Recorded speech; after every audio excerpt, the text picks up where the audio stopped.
Yeah, Bill Goldberg.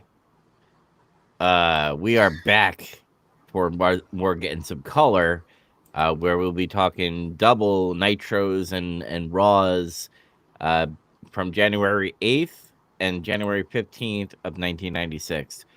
But before we get into that, we got some ranting to do because uh, the Saturday main event where Bill Goldberg versus Gunther happened, and here's the sad part. Like, maybe I wasn't watching TV, but I didn't even notice it was like his retirement match until literally I saw him in the middle of the ring doing his retirement speech. Was that a build? They had like a weird short build. So like at first it was like they teased it like a few months ago, remember? Yeah. And it, like you could argue they started it when that promo with Gunther happened with Brett, remember? Well, yeah. I'm more talking about like the not stipulation, but like Bill Goldberg having a retirement. Like Oh sure. that was not like said at all in marketing and promo wise. When I saw it, I was like, oh, I guess he's retiring. I was like, maybe he liked Gunther. And then all of a sudden, cue to a couple of days after, because people were making a big deal about Bill Goldberg's retirement speech, and it got cut off by NBC, which is funny as fuck, by the way. Because literally everything with Bill Goldberg, even in WCW, always got cut off. Remember that match with him and DDP or something like that? Or it was a match with him in it, and like they were like, "Oh, sorry, out of time. We don't know Yeah, who win." that does Like, tend to happen to him a lot. yeah. So like it's funny with the memes, and even Bret Hart's like, if I was there, I would fucking do it. Like I would if have he cut was, him off even earlier. That's what he yeah, said. yeah. So like that's funny. And then he had like this weird interview with someone, and he was just bitching and whining. I think it was Uh, Ariel Hawani, oh yeah, actually. Yeah, because Brett was saying, I saw him on Ariel Hawani because I saw what he had to say after it. Because mm-hmm, somebody was interviewing him after a fact. That's how I found out about all this shit, and it was hilarious. mm-hmm. But yeah, he was bitching about how it's like, oh, it sucked. It actually, I'm pissed about it because it should have been better. And he was saying shit like, you should have had like an 8 month build, or that's actually what he said, and like some other stuff. And it's like, okay, look, I'm not really a big fan of him uh, for obvious reasons. He retired my favorite wrestler ever. Uh, I've And he's a always kind shitty, of held that against him. and he's a shitty wrestler. It kind of is, yeah. I mean, like, he has a range. It's weird. If he can do his match in 5 minutes, it's usually fine or entertaining. But it's like Mm. when you get beyond that zone, where you start stretching to 10, and beyond that, it gets worse and worse. I would Uh, say he gasses out worse than the Warrior. I think, well, back when he was, younger, I don't really think he gassed out much. But like after he was older, like after his initial WWE run back then, Mm-hmm. you started noticing it a lot more. Like you notice he gets tired really fast. Yeah. But like now, it's like when we saw him, and it's like I get it. He's older. He's even older than when he first started coming back. He just looks like a weird old man that Gunther is beating the fuck out of now. He just looks small, and I get it though. It's his father time's undefeated, brother. But Mm-hmm. like on one hand, I get what he's saying in a way. Like they should have built this maybe a little bit better than what they did for sure. Yeah. I don't think he deserved some like 3/4 of a year build for it. That's insane. Uh, they should have made it more of an attraction than what it was, maybe. But here's the thing. Like, I get it when he had his undefeated run. It was like good, I Yeah, guess. Like, it was actually entertaining to watch every week in WCW Nitro and all that stuff. But after his run, he was not that great. And all his feuds, like, yeah, people go Goldberg, because I think it's nostalgia. I think it's people that were remembering the undefeated streak and how the heyday of Nitro. Because I will admit, like, when he won, like, the belt, it was fucking huge. There was the big ass pop when that happened. But when Vince McMahon bought WCW from uh, Turner, um, he sucked. All his matches were not great. I mean, that's the thing is like he had a couple of memorable matches in WCW. Hmm. Some of them for the wrong reasons, even like the infamous Regal match where he cries about how he exposed me, and that's not. I believe Regal. He wasn't trying to expose anybody. Hmm. Because as far as I know, Regal's never lied about anything except for he lied to Tony Khan to get out of AEW. Yeah, Andy. That's on Twitch. I forgot to change it. Oh well, people get a fucking wrestling podcast in Hot Shots golf section. But But like, yeah, when he went, so it's like after a while in WCW, even while he was still there before it went under, it was like something happened with the booking where he got exposed after a while, yeah, and like, he was still really over. And then there was that period where he was out of wrestling for a little bit until he decided to really go over there to WWE, and then he was still really over when he came there. yeah, And the problem was like because I remember it. I still hated him, but I remember it. hmm. Uh, like when he decided to leave because he was pissed about how he was being used, that's when everybody turned on him. They turned on him at that him and Brock at that WrestleMania. It was a heel program. Mm-hmm. Ever since then, though, it's like I think after that point, more people kind of turned on Goldberg, like the idea of it. You know, Mm-hmm. it was never the same because he didn't try to continue to cultivate his wrestling career, so to speak. He didn't adapt. He didn't. Have you ever seen his gimmick change besides like who's next? Ugh. He does that stupid. Yeah. Yeah. Yeah, that kind of shit. Like he didn't wrestle in TNA and he didn't go to Japan and like he basically just his career was over until I guess Vince talked to him or somebody fucking did about how he's like, you want to come back and like fucking crush people that are trying to get over here, pal, and make millions of dollars and have a pretty good match with Brock Lesnar the first time because that Mm-hmm. was like the last good match he had in my opinion was that time where he did that program with Brock and they had that match that was like fucking 6 minutes or something Yeah. because it was just crazy. I would even say like Brock Lesnar, and then also when he like took the fucking belt from Kevin Owens, like that time, even when it That wasn't supposed. that pissed a lot of people off. I remember that. Mm-hmm. And then the other thing that pissed a lot of people off was him crushing Bray. Remember, Mm-hmm. he took the belt from fucking him, and then when he killed Dolph Ziggler. I mean, he wasn't really over anymore. It's just that it insulted people. Yeah.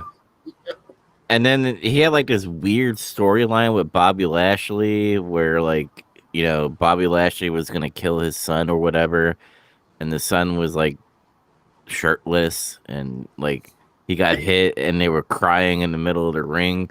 Like it was like a weird fucking angle. And after he like beat up Bray, even though we make fun of Bray, like he back in the day, not now. Rest in peace, Bray Wyatt. Uh, but but in my opinion, his matches were shit. His promos were great, but then like promos got too much. I'm like, all right, guy, you talk too much. But even when he took the belt from Bray, I was like, dude, why is he here? Like, this is just Vince being like, I don't believe in my guys, so I have to get uh, a Brock or a Goldberg to lift the viewership up. It's not even the same as Brock because here's the thing about Brock is like people could bitch about him, but he would actually put people over. And then when somebody did beat him, it actually did mean something for them. Hmm. Every time. People can cry about him all they want, but that's true.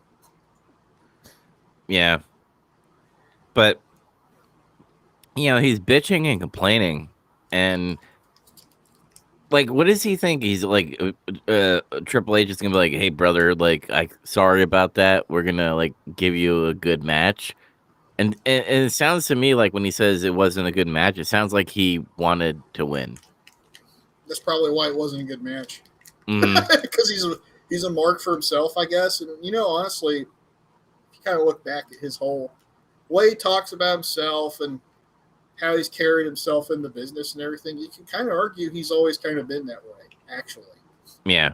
it's like I don't think he ever really fully understood how wrestling works for real, even after like all this time. Hmm. Like he still like it's not even like how Hogan conducts himself. Like you can make some stupid argument, oh, Hogan's a mark for himself, but the way, sort of, but it's not the same thing Hmm. because he knows how all this shit works and he knows how to leverage everything to be to his advantage. But he would still put when he was called to do it, he would put guys over. Yeah, when it made him a lot of money and it made sense, and when he would get the belt back, and that's Hogan.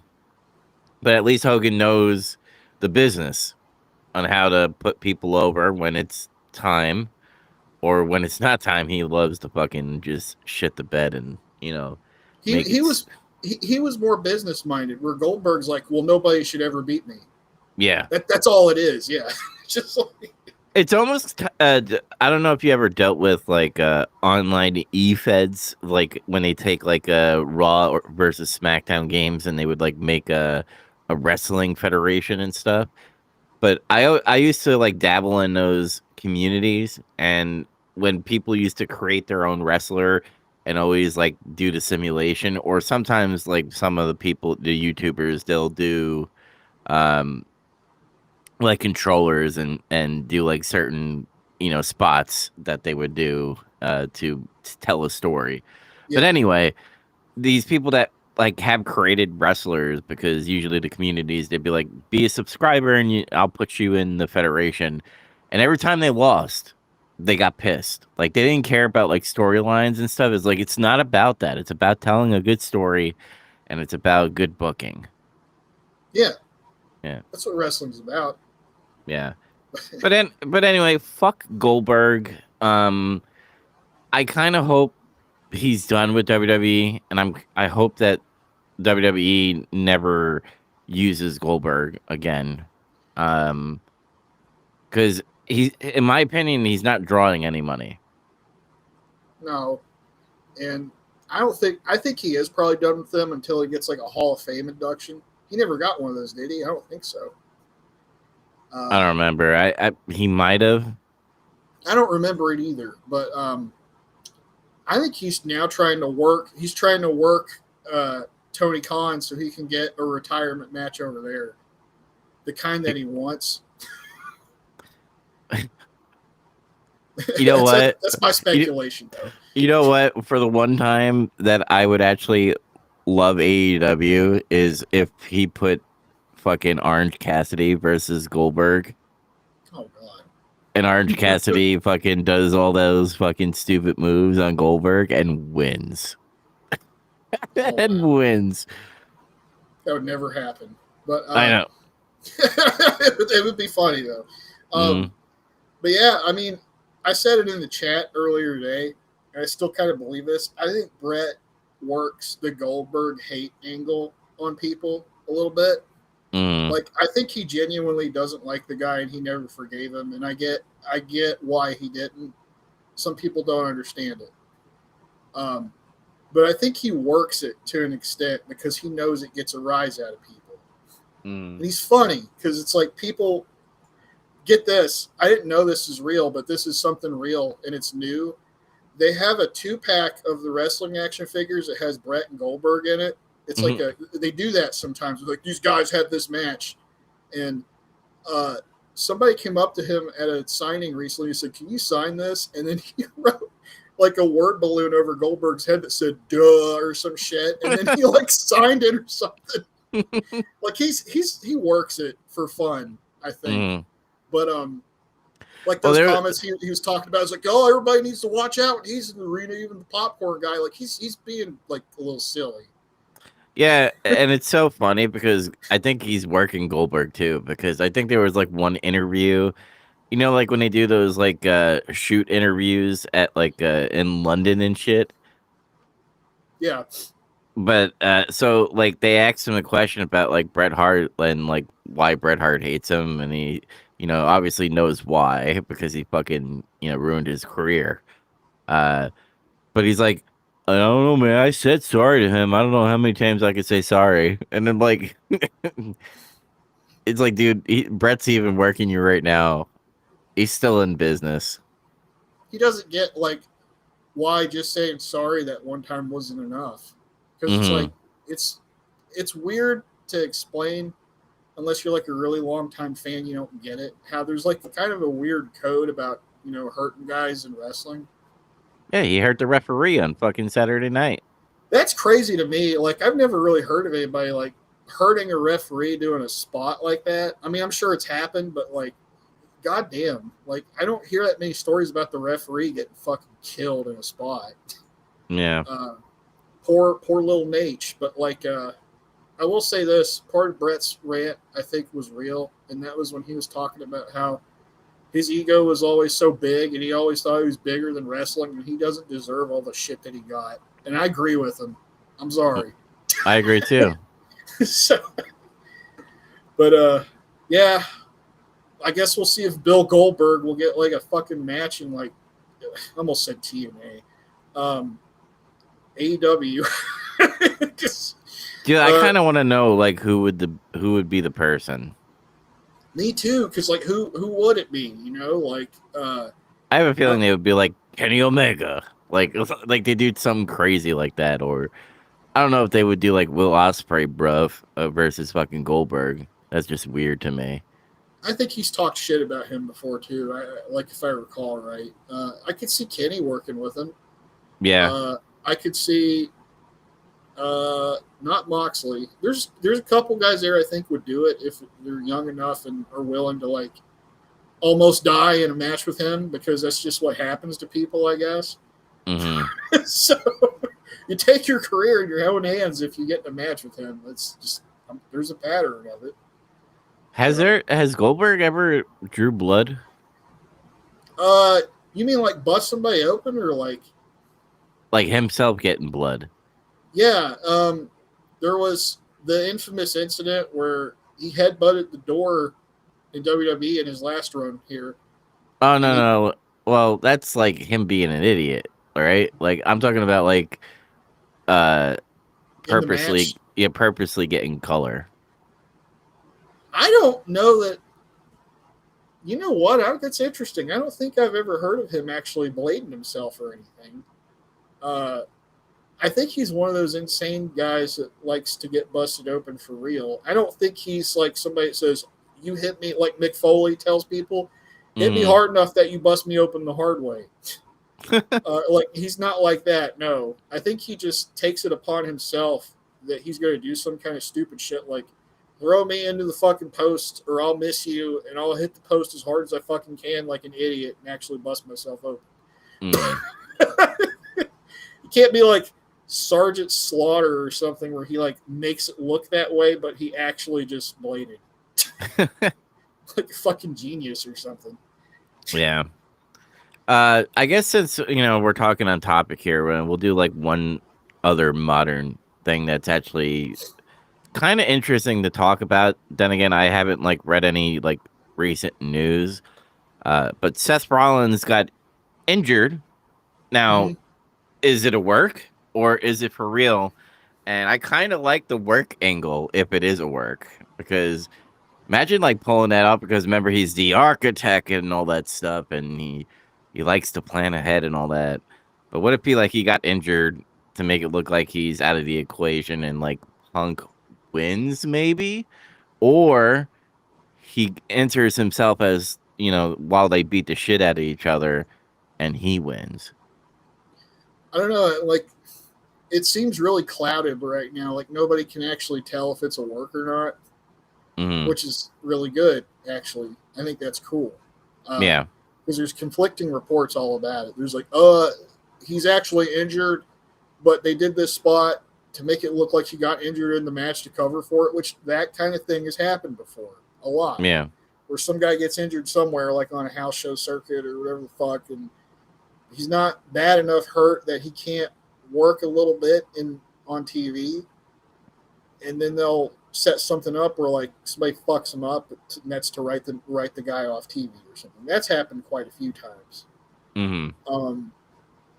But the way they execute it here, it looks like he accidentally got injured in a match and it was over. It wasn't some guy tried to fucking Pillmanize him or some bullshit and take him out.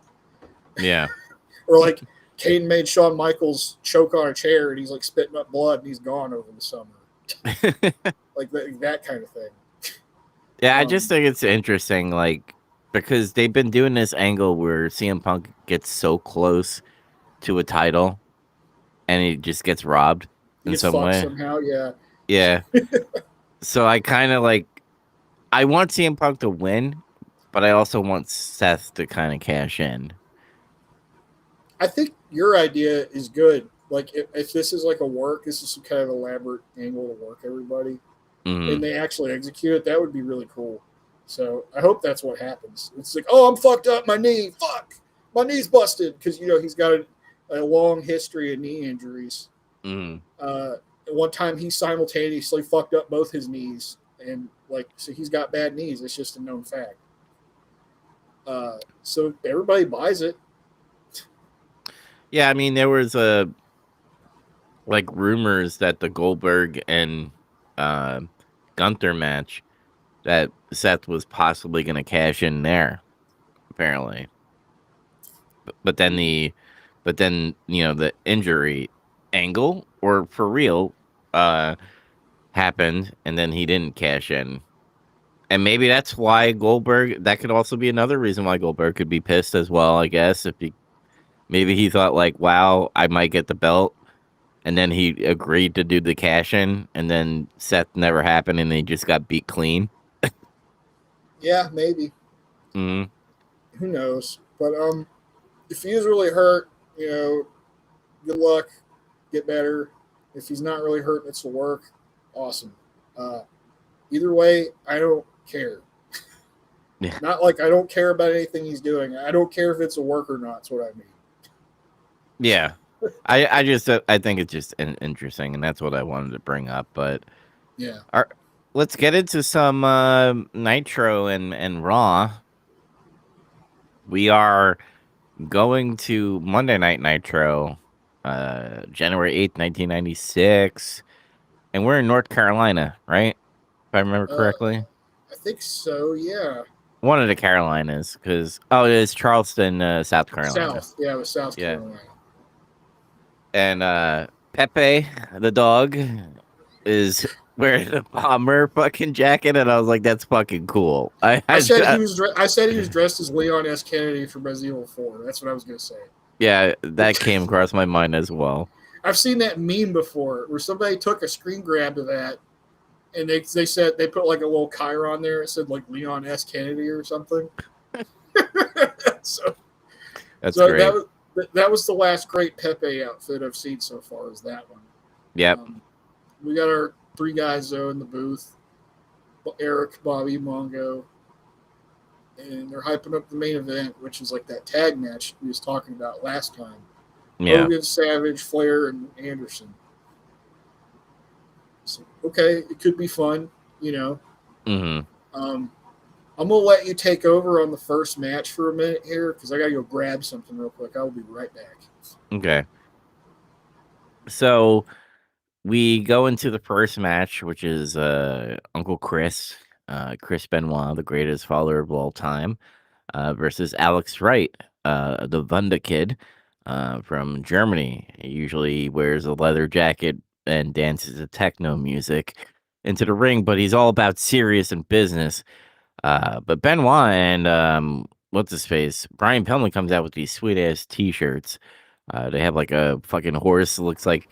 I was just talking about the entrances right now, and both Uncle Chris or Chris Redacted and Brian Pillman come out with those sweet fucking shirts and stuff. It's like a horse, like in motion, and it has like a Roman numeral 4, and it says Horseman.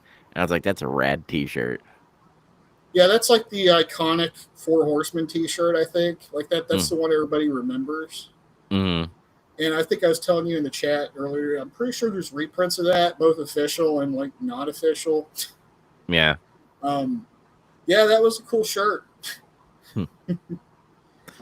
Yeah, they come out, and I always get confused when they like come out when I know they like advertised it and stuff, but I was like, oh, we're having a tag match with Benoit and Pillman, and it was like, no, it's just Benoit versus Alex Wright. Uh, but uh, this match was like insane because of the start where fucking Chris Benoit does a Pearl Harbor on Alex Wright while he's taking off his jacket and shit, and it was like intense. Like Benoit was putting in some like stiff shots, like with the punching and Irish whipping, and he had like cool ass fucking suplexes that were happening, especially the closing snapdragon suplex that usually Kenny Omega does weirdly. The Petunia suplex, yeah. Yeah. Uh, but it's so cool seeing Alex Wright being agile in the ring. Yeah, he's got like this natural athleticism where he's got like a good vertical leap and he's able to do some. It's weird because he's like this really tall, kind of lanky guy, Mm. and you don't really expect him to be able to like move that way, I guess. But that's the weird thing is guys of that build usually have like a good vertical leap ability and they're able to like kind of jump around or move kind of fast. It's like if you can think back to like Randy Orton early in his career, he kind of has a similar build to Alex Wright. Mm-hmm. Before he like filled out more, like especially now. Yeah, I would say like New Legacy, Randy Orton is like the build of Alex Wright. If you go back, like especially like when he first got onto TV, like when he was like just like oh my god, it's Randy Orton, the young blue chipper, and he had like the blue shorts and everything. Mm-hmm. Especially then, his bit like I think his finish back then was a top rope crossbody because he could just jump so high in the air with it. Yeah. Like it kind of, and he would do the really high drop kicks. He would jump really high in the air and hit you with it. Yep. Same thing. It's just Alex Wright is, I don't know. I don't know his whole background in terms of like where he went and where he picked up all his stuff. Mm-hmm. But it's like you can see, obviously, he wrestles like European style, but then he does like fucking head scissors and weird jumping elbows and stuff you just don't normally see. And then he does like technique stuff too. Like you're like, holy shit, he does like submission moves too, because he's like does an STF out of nowhere. And then he puts him in a sick fucking like Boston Crab. It's a good Boston Crab, yeah. Yeah, he was like fucking sitting on Chris's back, and you like heard all the foreshadowing murder screams that were coming out of his mouth in pain. But yeah, it's just nice to see, and I think they had good chemistry, in my opinion. Chris Benoit and Alex Wright. It looked like they were on the same page. What do you think? I did too. Yeah, like I heard these two are like, oh, these guys are going to have matches. Like this will probably be pretty good. Like either it won't go long enough to be like some really good match, Mm-hmm. and if it doesn't, it's just going to be like a fun TV match where a lot of stuff happens in a short amount of time, and that's kind of like what it was because they were going so fast for like the first 6 minutes. I couldn't write notes. It's impossible to do it. Yeah. So I don't really have a lot to say about this one because of that. Like, I want to say Pillman was doing a good job agitating fans outside. Dude, he got in their faces. He was getting like the guardrail and fucking shaking it, shoving it at him and shit, and acting like he was going to jump over the rail. Mm-hmm. And then like he was doing heel shit to Alex, like he was interfering and fucking with him and stuff. Yeah, Bobby Heenan said it was a coincidence that he ended up there. And that's how he got tripped. He didn't trip him. He did, yeah. Yeah. But yeah, this is like part of Pillman doing that thing where he's making everybody think he's legitimately insane and he's working like the whole industry. Well, they finally used it on commentary. He's a loose cannon. So that's Yeah, loose cannon Pillman is officially here. Uh, it was. I did write notes. Were pay-per-views being like gouged by like other like companies because they kept on saying like we're 1999, we're holding that line. Titanic Sports, whatever that is, that supposed to be WWE.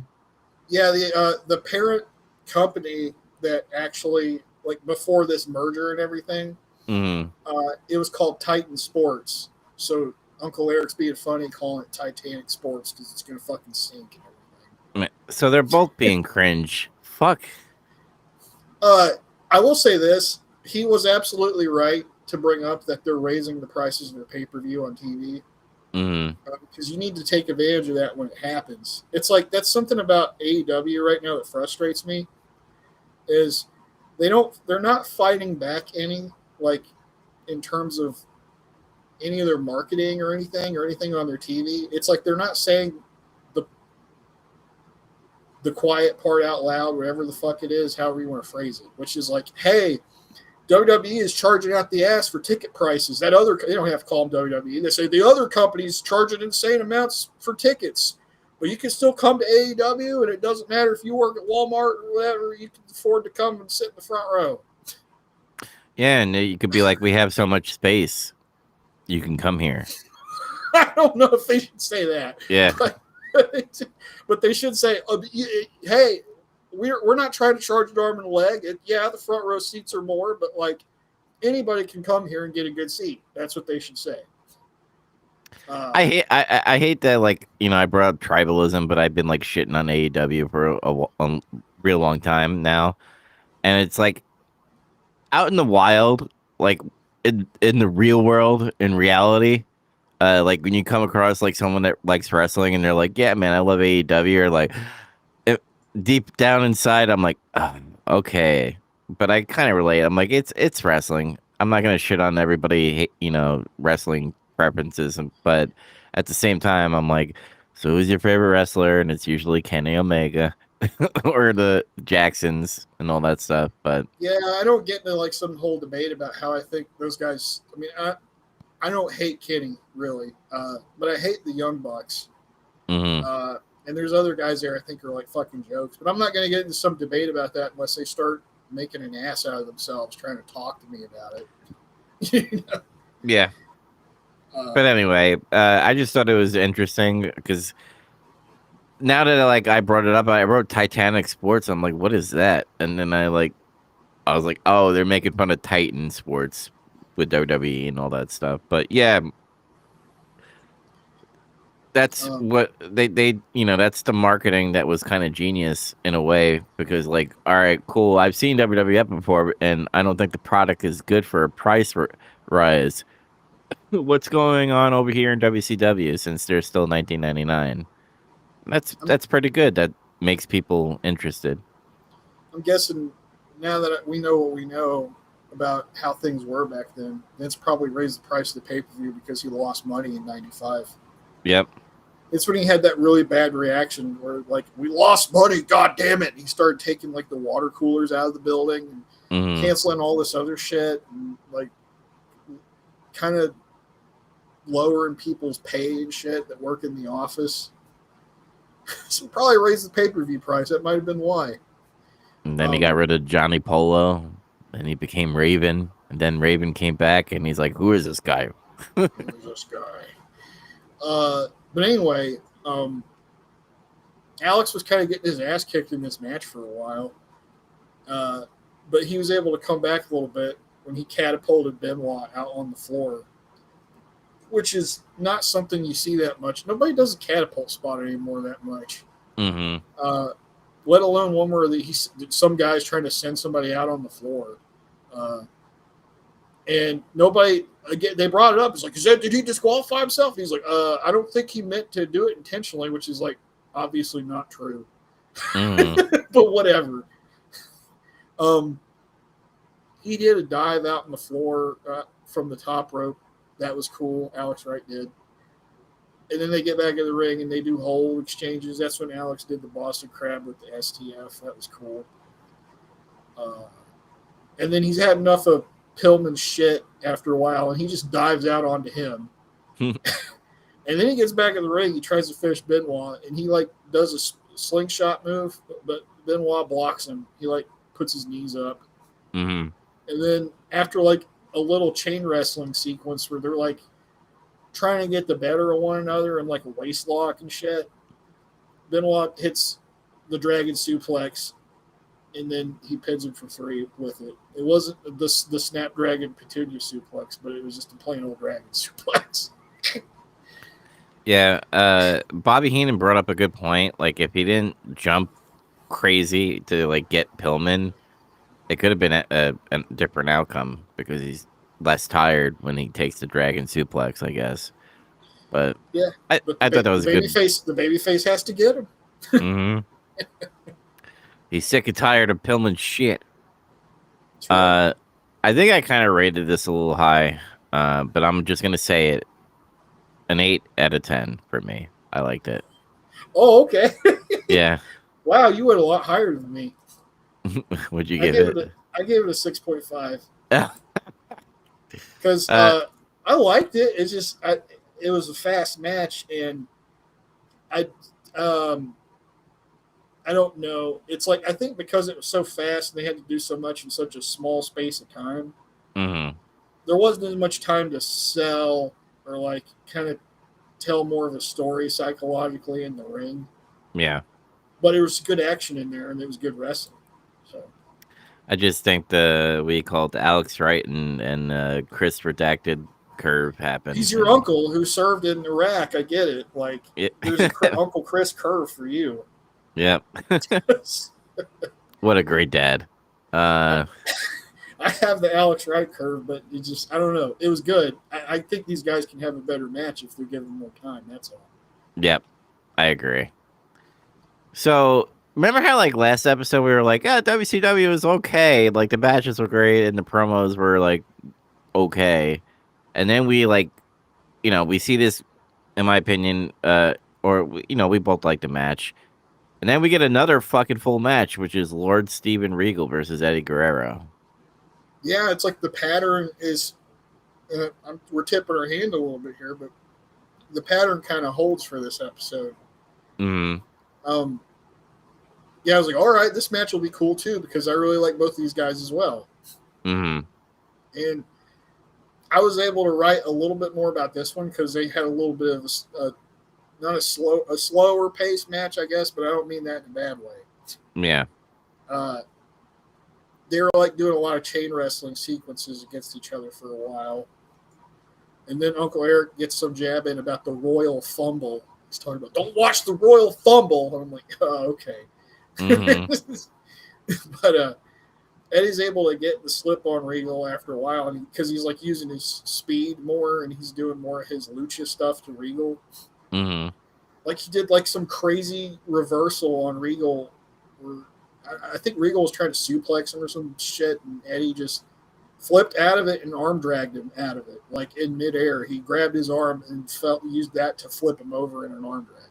It's so fucking cool. It's really cool, yeah. And then he did like the head scissors, like it's the old lucha style head scissors where you jump in the air, grab the dude with your legs, and kind of like flip over with them, like that. Not like that's more like a Hurricane Rana. Yeah. Doing drop kicks and shit, but Regal's able to like dodge the drop kick, and he tries to pin him, and he gets the upper hand again after that. He like thumbs him in the eye real quick, and he keeps wearing Eddie down and hitting like he hits a fucking inverted suplex on Eddie that was sick. Mm-hmm. Like I love that move. It's so simple because it's just you're doing a suplex, but the guy's going the other way. He's like facing the other direction. Yeah. But it looks awesome when you do it.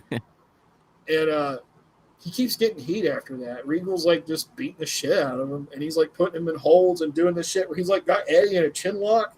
And he's like palming him right in the face. He's like hitting him in the face with his palm. And it just looks good. And he's like he keeps doing these little strikes, these short little forearm shots and these palm strikes. And he's like beating the hell out of Eddie. And he gets him in a dragon sleeper after a while, and he keeps like it's like Regal's just dissecting him really. Yeah. It's like Eddie can't really get any offense. He's like getting the hell beat out of him. And he throws like a wild drop kick one time and hits him, but it's like he's so tired he can't do anything. He can't even do a comeback. Regal he like bounces Eddie out of the corner though, and he goes to like swing for a clothesline, like off the rebound. Mm-hmm. And Eddie ducks, and he grabs Regal's arms and he gets him to backslide. He pins him for 3 out of nowhere. And I was like, oh, actually, like, went, oh, like out loud when he did it. Yeah. That was cool. I didn't expect that. Me either. Because the dude got his ass kicked the whole match, and he just like, and it wasn't like, oh, out of nowhere, he got a quick one. It was like, he had the wherewithal to duck and then execute a wrestling move and pin him. Yep. What'd you give this match? I also gave this a 6.5. I gave it a 6.9 out of 10. The Eddie curve. The Eddie curve, yes. What do you call it? This is where Mean Gene comes out with Sting and Luger. And this is like a continuation of the All Friends angle that you love. Yeah. it's so like annoying. And then they keep on talking about the new generation and talking about collecting Social Security, which I guess they're talking about Vader, maybe. I don't know, maybe, but like, I'm so confused about that. Yeah, I want to take a sec talk about that. How they're like making these weird jokes, like, "All their wrestlers are washed up," and I'm like, what? Yeah. It's like they're all younger than your top guys, and like, I don't know, like Sting might be roughly the same age as, but no, he's a little bit younger than Brett actually, by a few years. But like, I don't know. I think all their top guys are younger right now. Some of them by quite a bit. Like, so it's weird. Like, I don't get it. It's just like when they were doing the same thing on WWF, where like they're taking steroids, and I'm like, maybe Luger is. He might be the only one that actually is. And maybe Hogan's gassing up a little bit more than usual. He still looks flabby, kind of lean. He still looks like that. The hot dog casing exploded because it was in the microwave too long. Yeah. That's kind of like what he looks like still right now. And when he goes Hollywood, brother, he gets back on the gas, and then he gets the steroid gut. Mm-hmm. Yep. But Mean Gene's like stirring the pot too with Sting and Lex Luger, because they're like, "Oh, Sting has a question for you, Luger," and Luger's like, "Why don't we do this in the back?" And he's like, "No, brother, we got to do it out here." Yeah. And he's like, "What happened, man?" And Mean Gene's like, "Yeah, what happened? We have still photos. Why did you pull Sting?" And like, that's the question. He's like, "Why'd you pull me, man?" And yeah, it's Starrcade when, like, in the triangle match, because like Sting was trying to get back in the ring, and Luger grabbed his arm, and that he got counted out because of that. Yeah, and we're like, that sucked when we were reviewing it. Like, and Luger, like, him acting all like nonchalant, like, "Oh man, sorry," like he was being all Canadian in a way. He's like, "Sorry, I like was just trying to help you out, man. Sorry." He was asking I think he said he was asking for help because his knee was hurt. Yeah. He's like, my knee was hurt, and I reached out to you for help. I didn't mean to cause you to lose. What? It's just like so stupid and out of pocket in a way, but like, okay. And then they're like, "We have a tag match," and I'm like, "What?" Yeah. We're getting the gold, baby. I'm like, well, all right.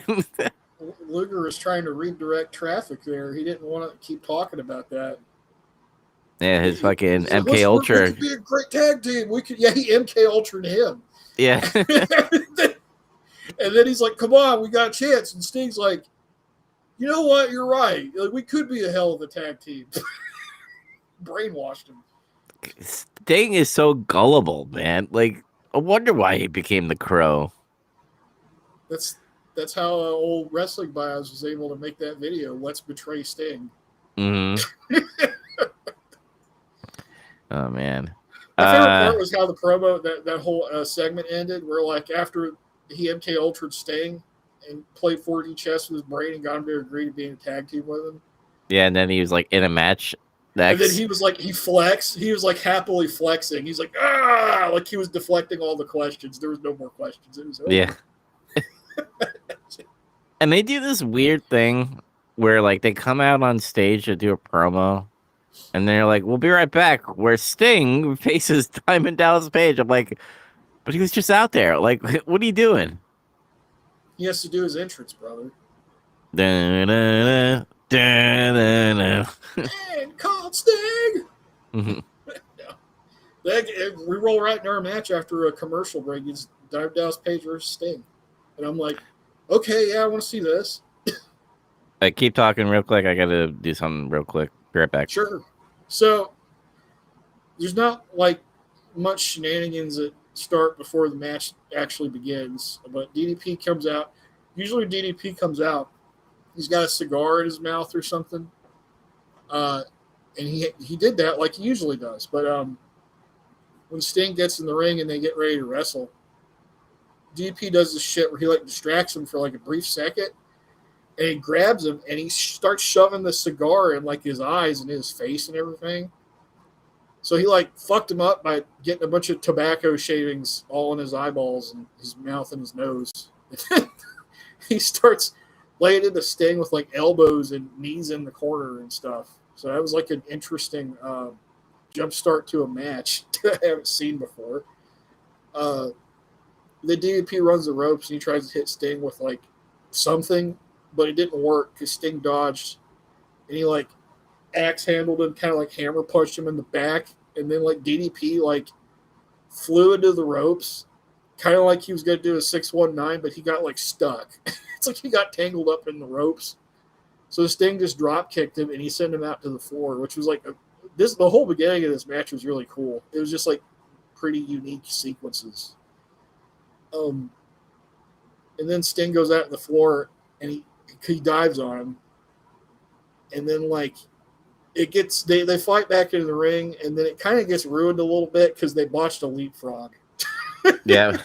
Like they did a bunch of cool shit in the opening of the match, like really unique opener, some unique spots, and then like DDP jumps over Sting, but then like I don't know what happened. Like maybe DDP didn't jump high enough, or maybe Sting just shot up too early. Yeah. But it's like, it's like Sting landed on his nuts on top of DDP's head. But I'll give him this: he had the wherewithal to just sell what happened instead of just pretending nothing happened and they staggered and shit. Mm-hmm. Sting actually went down and was like, oh, like he got low blowed and he fell over and sold it. So I was like, all right, he sold it though. That's fine. And even if he did, even if he was overselling, even DDP kind of like gave him space. He was like, okay, brother, I'm gonna let you like breathe for a little bit, because like nuts did hit head. Like there was a collision. There was some kind of collision. So Yeah. it might not have totally been selling. Yeah. And like DDP was also smart enough to realize like, oh, we fucked that up. So they take a few seconds to like reset. So he's just kind of stomping him a little bit. And then he like says, shut up or some bullshit to the fan, or he yells at a referee or whatever. He does something like that.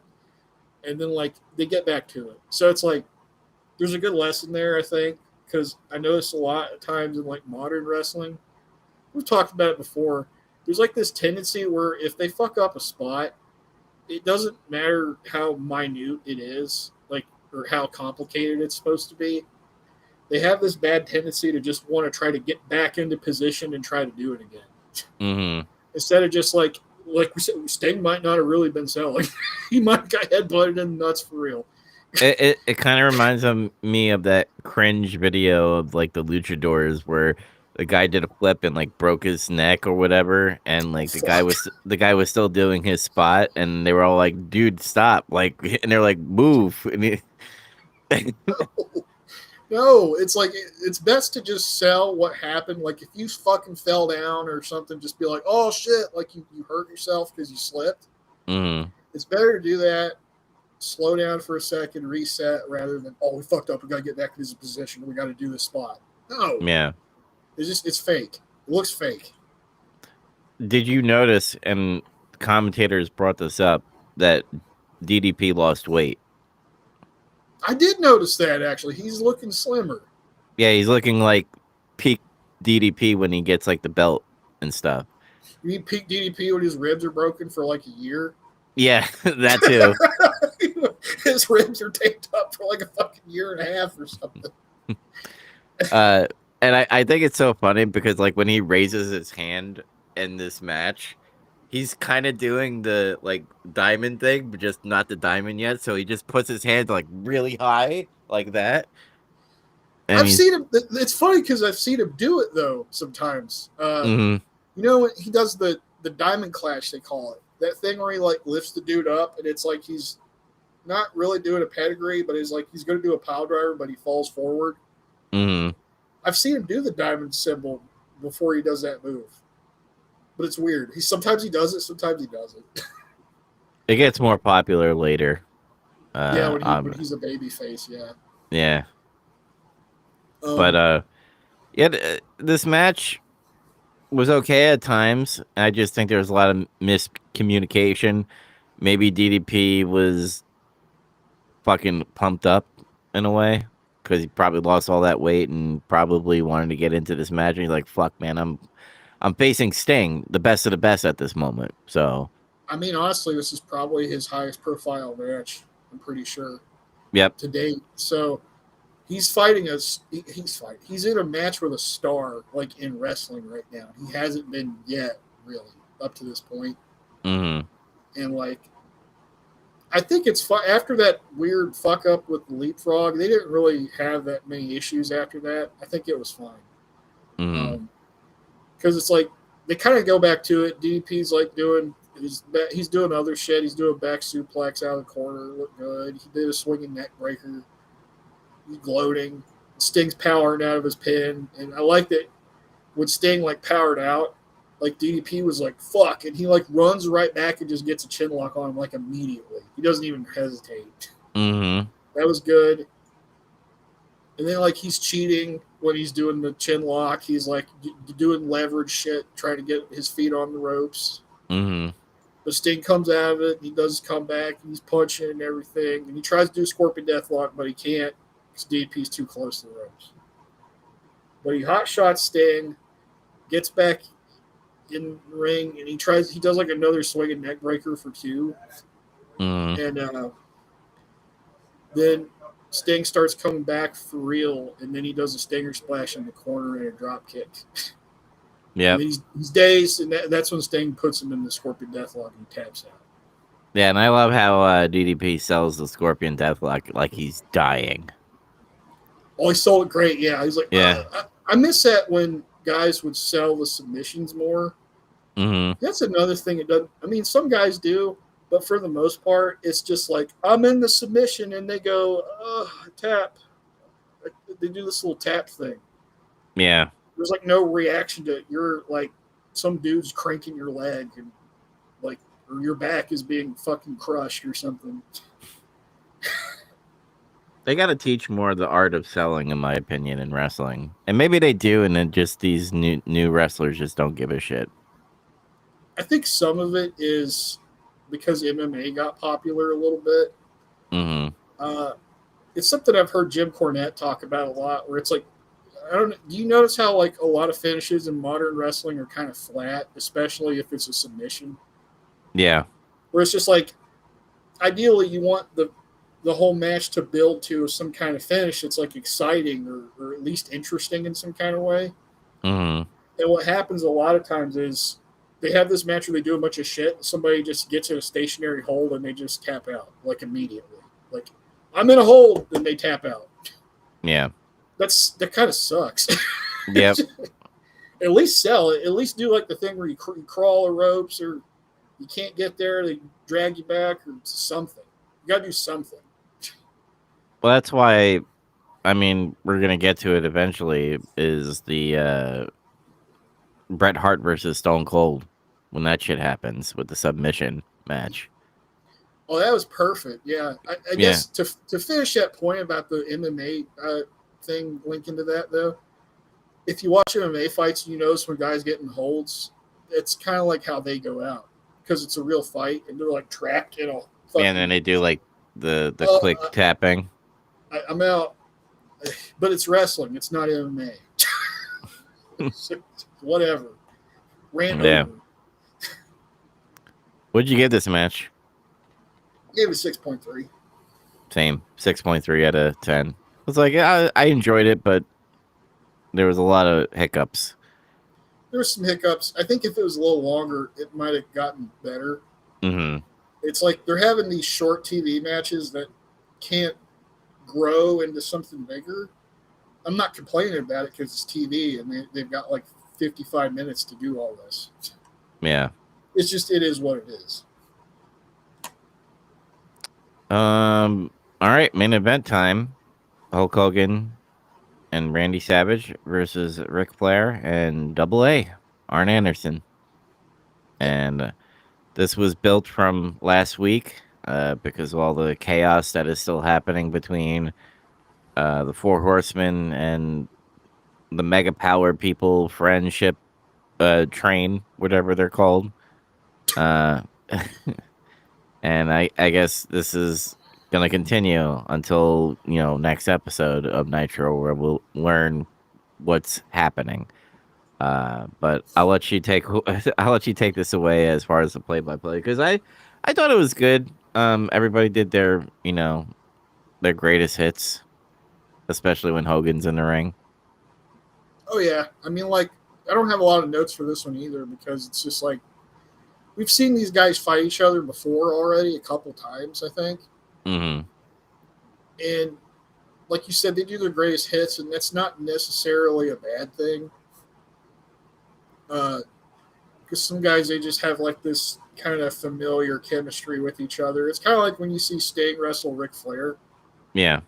It's like, oh, they're wrestling each other again, but you don't go, oh, that sucks, that's terrible. It's fun, because you kind of know what they like to do with each other, but it's familiar. It is what it is. Hmm. Um, but there was this funny moment though where Flair and Arn started double teaming Savage, and then Flair threw him out over the rope to the floor when the referee wasn't looking. So Arn went down there to attack him, and he threw him into the guardrail. And he's like, Macho Man's like leaning over the guardrail, he's hanging on the guardrail by his stomach. And there's this guy sitting in the front row, and he's like directly right in front of Macho Man, hanging over the rail. And he looks completely unfazed by what's happening. And he just sort of grabs his shoulder and kind of like tries to lift him out of the way, like Macho Man's blocking his view. I was like, what kind of fan is this sitting in the front row? He doesn't give a shit about what's going on. What? It wasn't even like he was trying to help him. Like, how like the baby face gets fucked up and he's in the front. Oh man, he's like trying to pat him. Like, come on. He was like, get out of the way. Like he was trying to move him out of the way. That's great. Maybe he was just so out of it he thought it was actually like a fan in his way or something. It's silly, but like Arn Flair works Savage over most of the match because like Hogan starts it, but like then he gets out and then that happens. Hogan's not going to be the one to get his ass kicked in the tag match. That never happens. I wrote three things. I wrote Macho Man still has a sweet ass fucking elbow drop.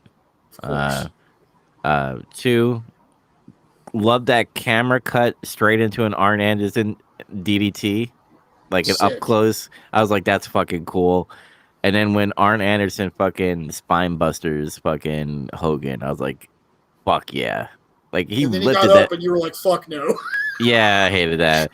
But I loved Arn Anderson selling like you son of a bitch. It kind of like you didn't sell my spine buster. Like It's like he piss off. knew. It's like he knew there was a chance that was going to happen. That Hulk Hogan Mm. would just get up, and he was like, "Fuck!" He just started, and he ate his comeback. It was kind of funny. Yeah. Um,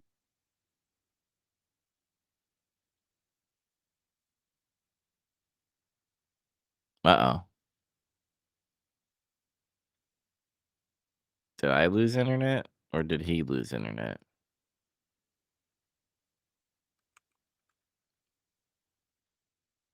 I think he lost internet, everybody.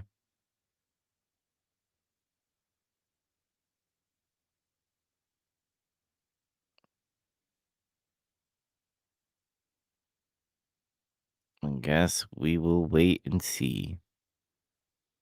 How's everybody doing out there in TV land? Let me see. I'm gonna message him on Messenger. Internet out? I'm alone. I guess I will play something. See if I could find something here for us.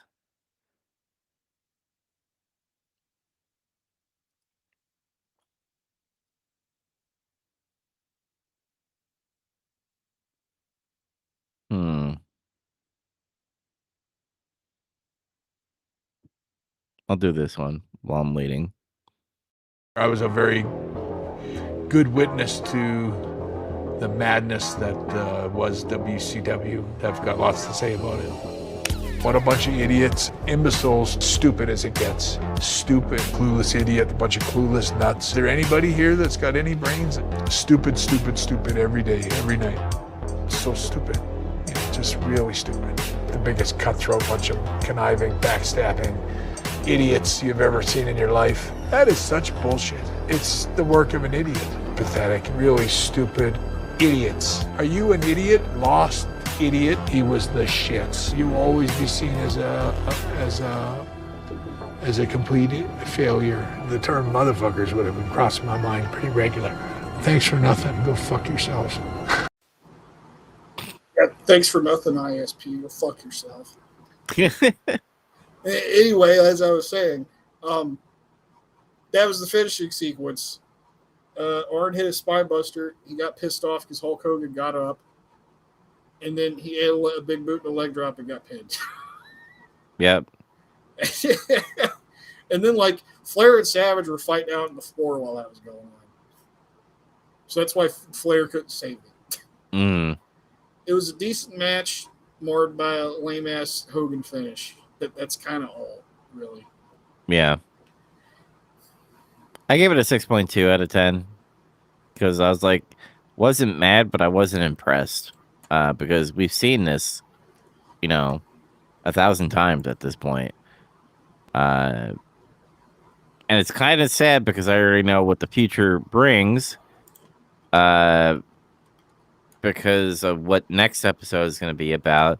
Because the Dungeon of Doom comes during this match and tries to... Actually, they do. The giant choke slams Hogan and Macho Man. And I wrote this. I kind of liked...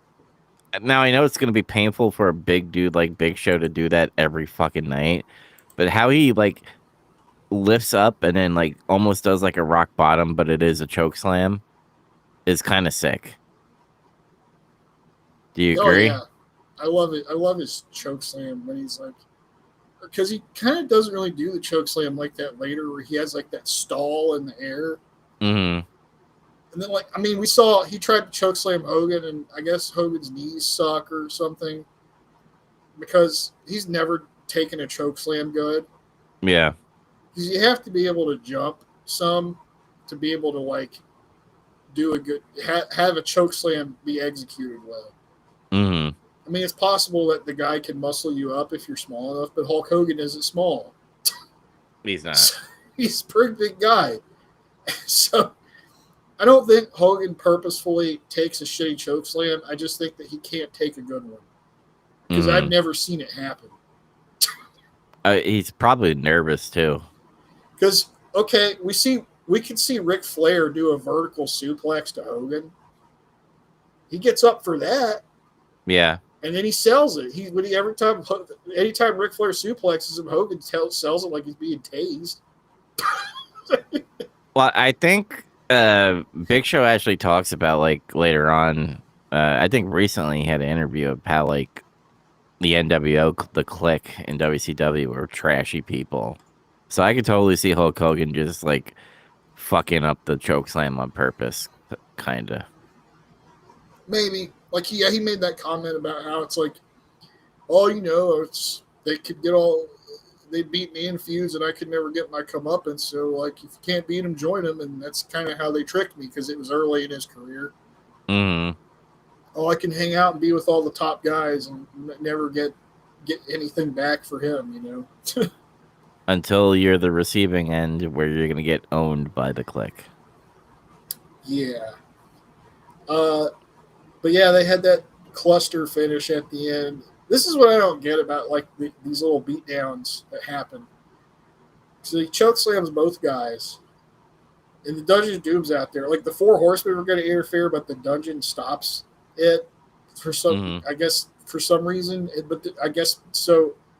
That's what I'm confused about. Is like didn't want them to interfere, but then when the Giant was killing them, they got in there. Was like, no, don't choke slam them, and I'm like, why? I'm confused. Yeah.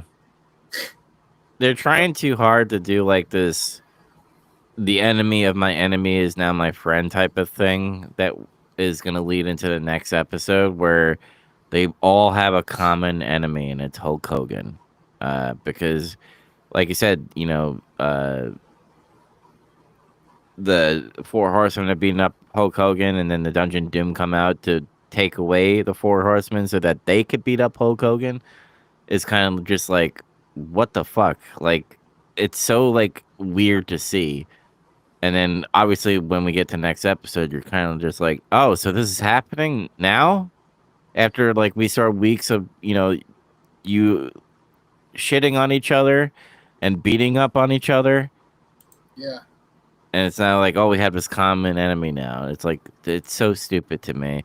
And frankly, I'm kind of just done with the Dungeon of Doom of seeing them because one, they don't have that goofy Sullivan thing going on. Sullivan. Yeah. So it's like Yeah. it's not even entertaining anymore. And it's almost like they're turning off the fantasy and getting more real in a way. And it's like, oh my god, these guys are too goofy to be in this real type of wrestling setting or whatever. Yeah, like it's clear they ran out of gas with the Dungeon of Doom thing. Like they don't have anything else compelling for them. It seems like it's just the angle ran out. It used its gas up. Yeah.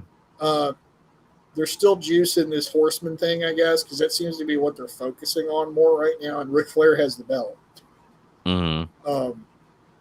But this leads into what I was talking about before, where it's like both these guys are going to combine their stable into the alliance to end Hulkamania. It's starting now. But it's like so annoying because you have Ric Flair who is your champion, but it also feels like Hulk Hogan is a champion even when he's not doesn't have the belt. Does that make any sense?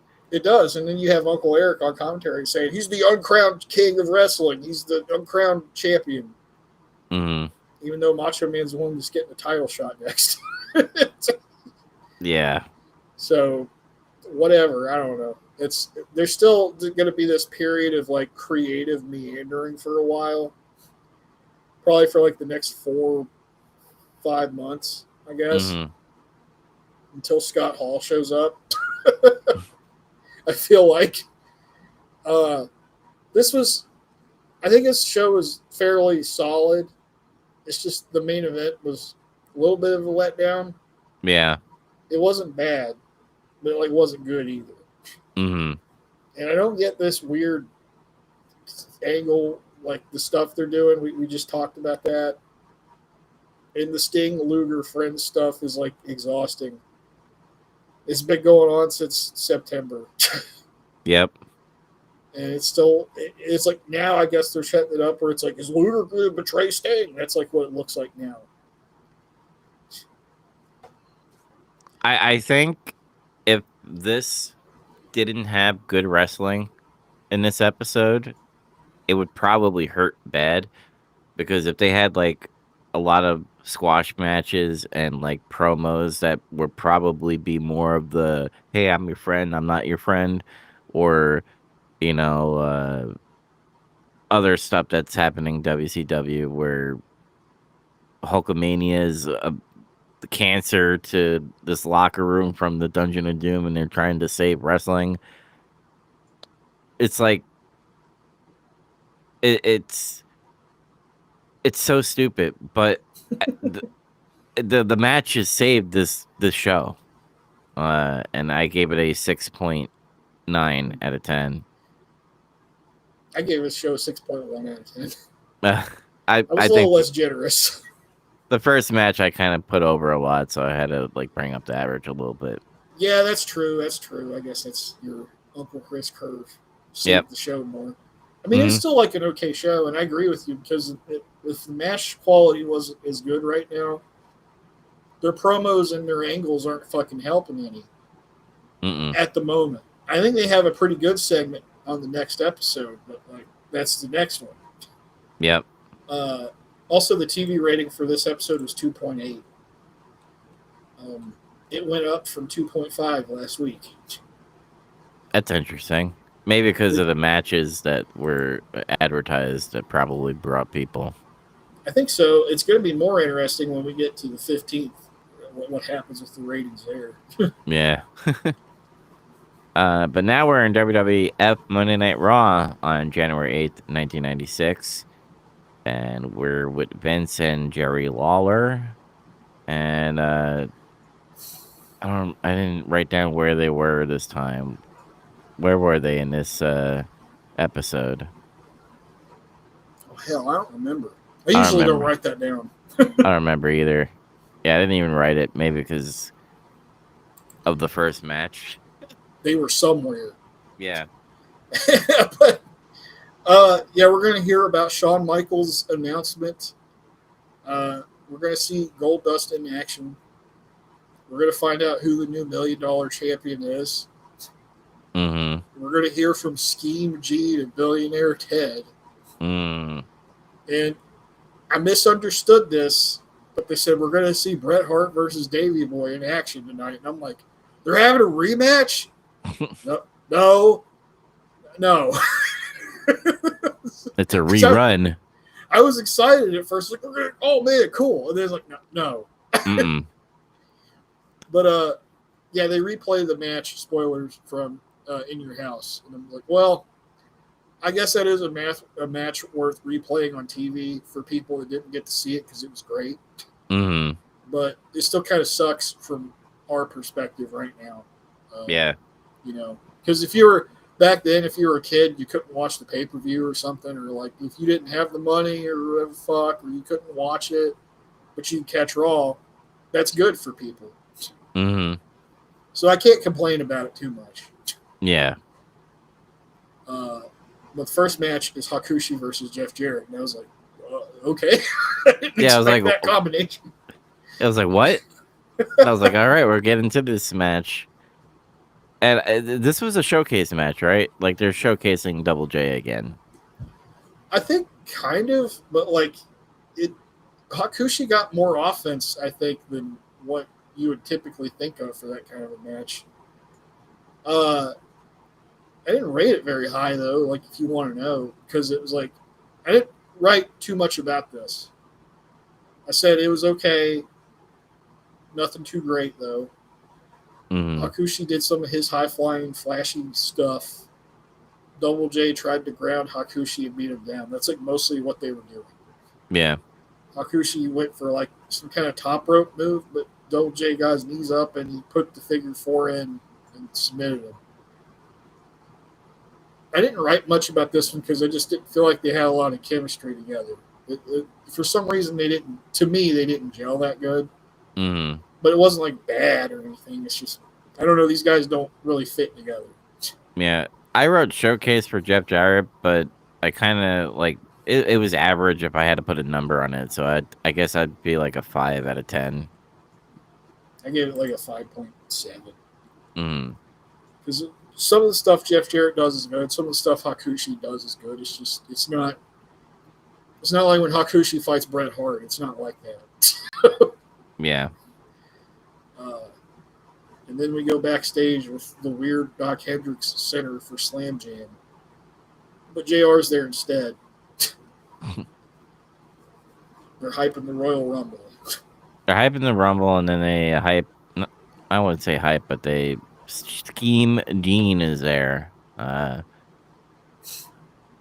just don't.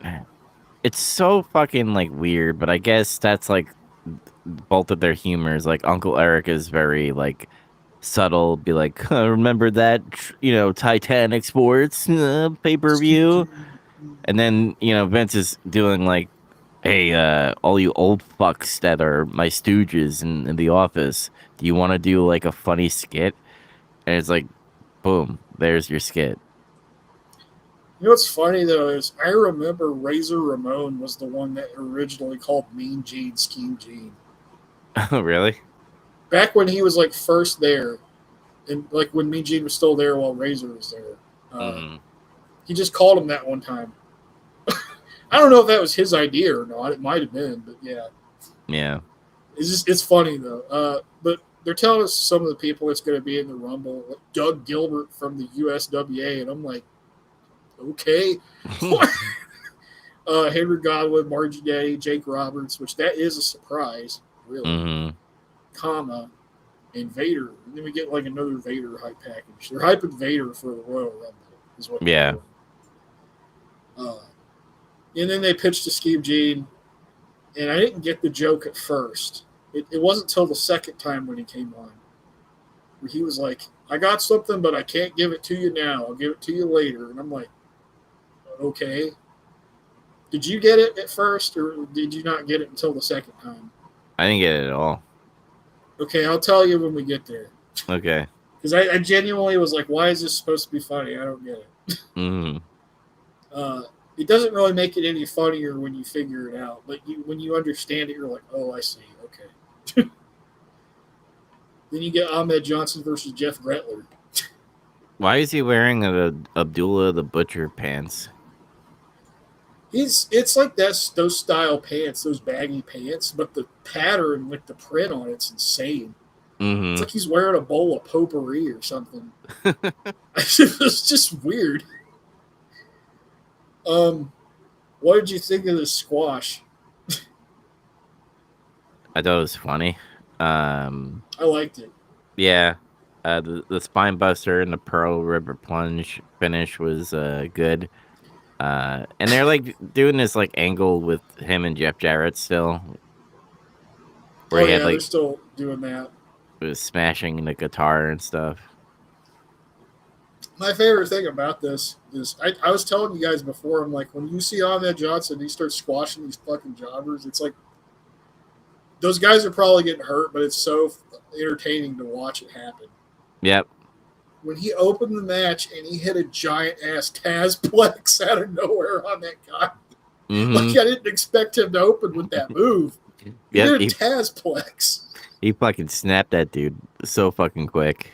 And where Ahmed's like a big guy, it's not like Taz. I explained like why is Taz's suplexes so crazy? We was talking about that before. It's like, well, he's just a short guy. His center of gravity is so low. Well, he's built like a chicken nugget. And the angle, so it's like the angle that people come down on is just steeper because of that. Mm-hmm. But where you get a guy like Ahmed Johnson, who's like a huge guy, and he does a Tazplex, that dude flipped and went almost all the way across the ring when he did it. It was just insane. And then he did like a scissor kick. That was just, it's not Booker T's scissor kick, but still, like, goddamn. Yeah, even that like looked stiff as shit. And he did spine buster in the plunge for 3. And it was just like, that dude died. He's just dead. He's gone. Squash. Here's a Brother Love. Is out here with Ted DiBiase, holding the $1 million champion belt. And they introduced the ringmaster. Who's that? It's good old Stone Cold. Steve Austin, brother, is here. He evolves like a Pokemon from this point. He hatches as the ringmaster and then, evolves eventually into Stone Cold at some point. It's always funny to hear him talk about how he debuted in WWF.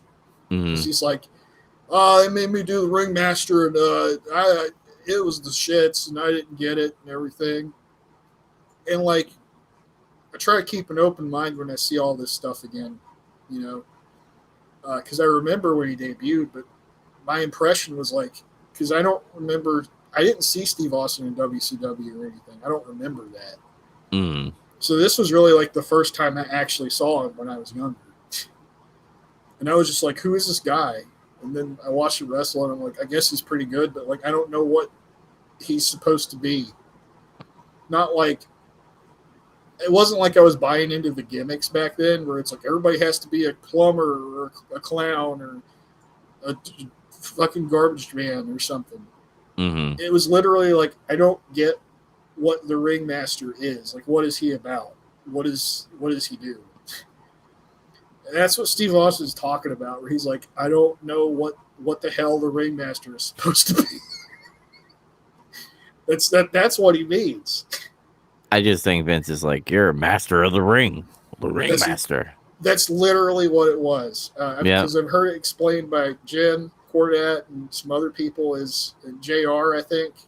Because his impression was when he saw tapes of Steve Austin working, he's like, that guy is just a mechanic in the ring. He's the ringmaster. I'm like, I guess that's a compliment, because he's saying, like, you're really good in the ring. Yeah. But it's like, they literally made him, this is your gimmick, you're a good wrestler. I'm like, isn't that Bret Hart? Like, why are you...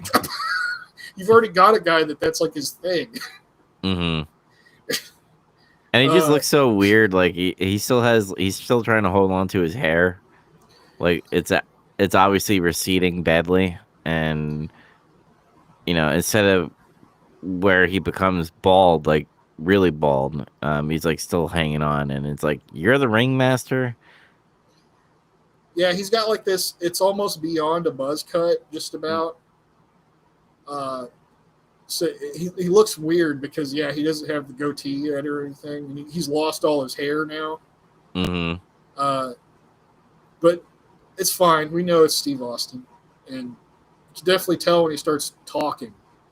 Yep. Because he's doing his promo is actually like kind of good. It's just that you can't tell like what he's supposed to be about or anything. You know? Man, he does like this thing with his hand where he has like these band-aids on it, and he's like, look at his hand. And I'm like, I'm looking at it stone cold.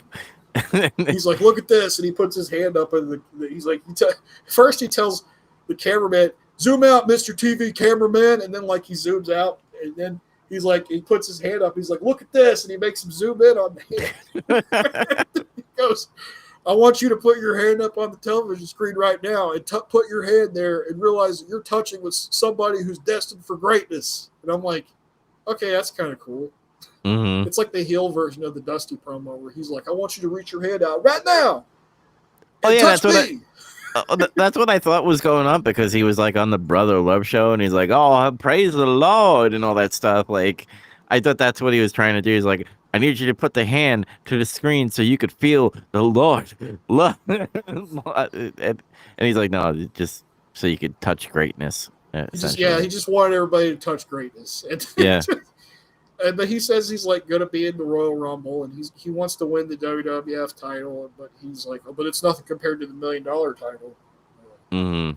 And then Steve and Ted laugh and they leave, and that's like the end of the segment. Yep. He's here. He's here, and we're gonna see him grow.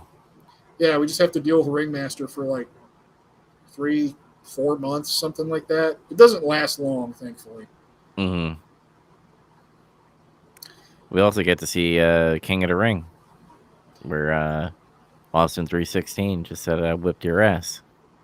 Yeah, and that's in June. So, yeah, the timetable for us to have to deal, it's not like when we see Steve Austin for right now, it's going to totally suck.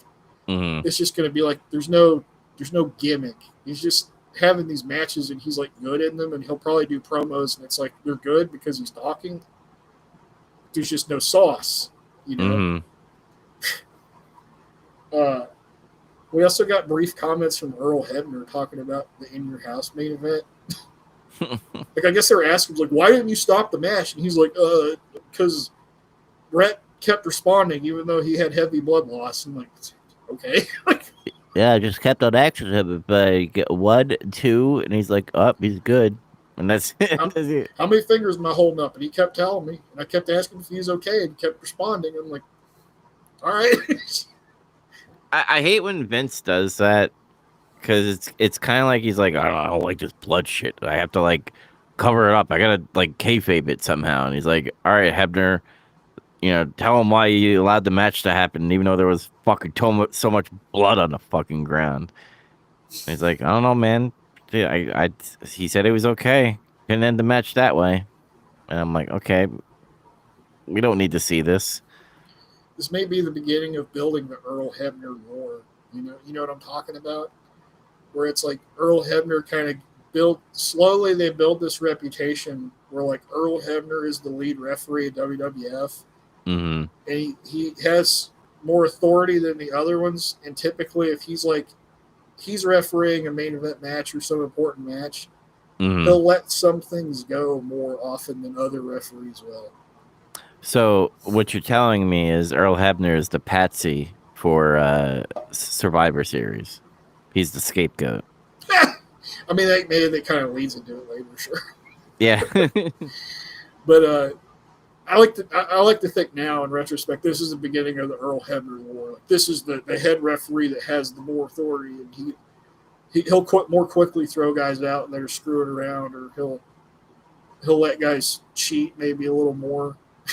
Yeah, Or this something. is when you see like Earl Hebner be like the animated referee while, WCW has Neil Patrick as their animated referee. Oh, you mean Nick Uh Patrick? Nick Patrick, I'm sorry. Neil Patrick Harris, WCW referee. That's what You I are thought. legendary. But yeah, it's when you see Earl start doing these things where, like, when he catches a guy cheating, like he's using the ropes or some shit, he'll just go over there and kick the rope. And they don't start yelling at him, like, get in their faces, what are you doing? Don't do this. Then they get mad because they got caught.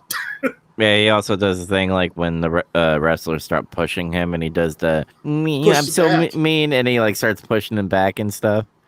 I kind of And like that, though. I like when it transitions for the other wrestler to like do a pin. So like he'll push like Triple H, and then all of a sudden like The Rock would get up and pin, and then Earl Hebner would do the quick, 1, 2, 3, try to like pin him really quickly, but like backfires and he kicks out. I've heard some people say they hate that, but I like it because to me, it's like the last time before the referees started getting buried, Hmm. where like they have no authority and they just well, they let shit happen. Yeah. So I like it. But anyway, we get Goldust versus Aldo Montoya. What a what a weird setup for this match. Did you notice Aldo Montoya is not wearing a full mask anymore, and now he has the broccoli hair? Yep. I forgot he had a point where he lost the top of the mask there. Like I totally don't remember that. It evolves like so many times. It's such a I think. weird gimmick, Aldo Montoya. Like what the hell is that? Like Yeah. the Portuguese man of war, like this says. I'm like, what the fuck? And then Chaz had told me that's a jellyfish. And I was like, I didn't know that. Like, what? What? I think he wanted to. I saw a Wrestling Bios video recently, and it was about the bad gimmicks around this time at WWF. Hmm.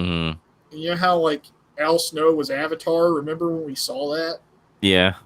Apparently, Al Snow comes back and he's a ninja. He's a masked ninja, and he's called Shinobi. And I don't know what's going on, but I think Vince really wants to have like a Power Ranger like character in wrestling. That means he watched Power Rangers. He saw something, and like it made him think that a guy has to put on a mask instead of like he's masked when he comes out, and that's how he gets his power. It's a ninja, or Aldo Montoya to me looks like a Power Ranger or something, or some kind of VR trooper. Yep. But none of it works. So, and then he had Max Moon. You could kind of consider him like that too. Yeah. But anyway, Vince has a funny clip about Goldust being a movie buff and suggests one of his favorite movies must be Heat because he knows how to get it. And I was like, oh, that's pretty good, Vince. I'll give you that one. Yep. And it's funny that we just watched Heat on Big Trouble Little Podcast, by the way. The timing of it was pretty funny to me. Yep. You got any comments about this one? No, it's just like I get it. They're still like trying to showcase Goldust because they're building up to this feud with Razor Ramon that's never gonna happen. But like I get it, and you're right. Goldust is slowly getting into his form. It's getting better. Like Yeah. he's almost there right now, I think. He's got the right gloves now. He's not touching his gloves a lot. Yeah, he's not doing that adjust his gloves shit anymore. Yeah. But I wrote a squash. I mean, there was like some offense from Montoya, but I don't think enough. He did 2 moves. He did like it was mostly Goldust doing like strikes. He did like a high angle back suplex, which was cool. Mm-hmm. And then like Montoya hit a clothesline and a backdrop. Goldust hit the curtain call, brother. Before the curtain call. It's kind of ironic. Mm-hmm. Which there's different versions of the curtain call. So like this one is when he still does the big reverse DDT. Yeah. Which is he lifts the guy way in the air and just reverse DDTs him. It looks good. It's funny how like Cody takes a bunch of stuff from like the people he wrestled because he's taken the curtain call and doing, the crossroads essentially. He's doing like a twisty type of DDT. I think I've seen him do that version of it before too. Like just as a move to hit out of nowhere. Mm. And I've also seen him do the neck breaker version. Yep. So yeah, he just takes stuff from. He does some of his dad's moves. He does he does the bionic elbow, and he does some of Goldust's moves. Mm-hmm. But yeah. Shawn Michaels time. I'm gonna say this. I'm kind of tired of the whole like sad Shawn Michaels, even though like this is an announcement of him coming back. It's supposed to be happy Shawn Michaels. Yeah, but it's like I get it. Probably during that time, people are like, "Oh my god, is he dead? Oh, he's coming back!" Like, oh shit! Like probably seeing that live for the first time, of like, "Holy fuck, he made it out the other side of the hospital!" Like, and he's coming back, even though the doctors are saying no. Like, you should retire now because you got beat up by 9 Marines, which is just 1 Marine. Like, I get the drama part of it, but like seeing this, I'm like, oh my god, just get back into wrestling now, please. But I get it.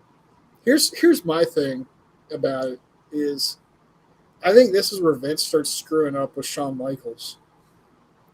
Is right here because he's too serious.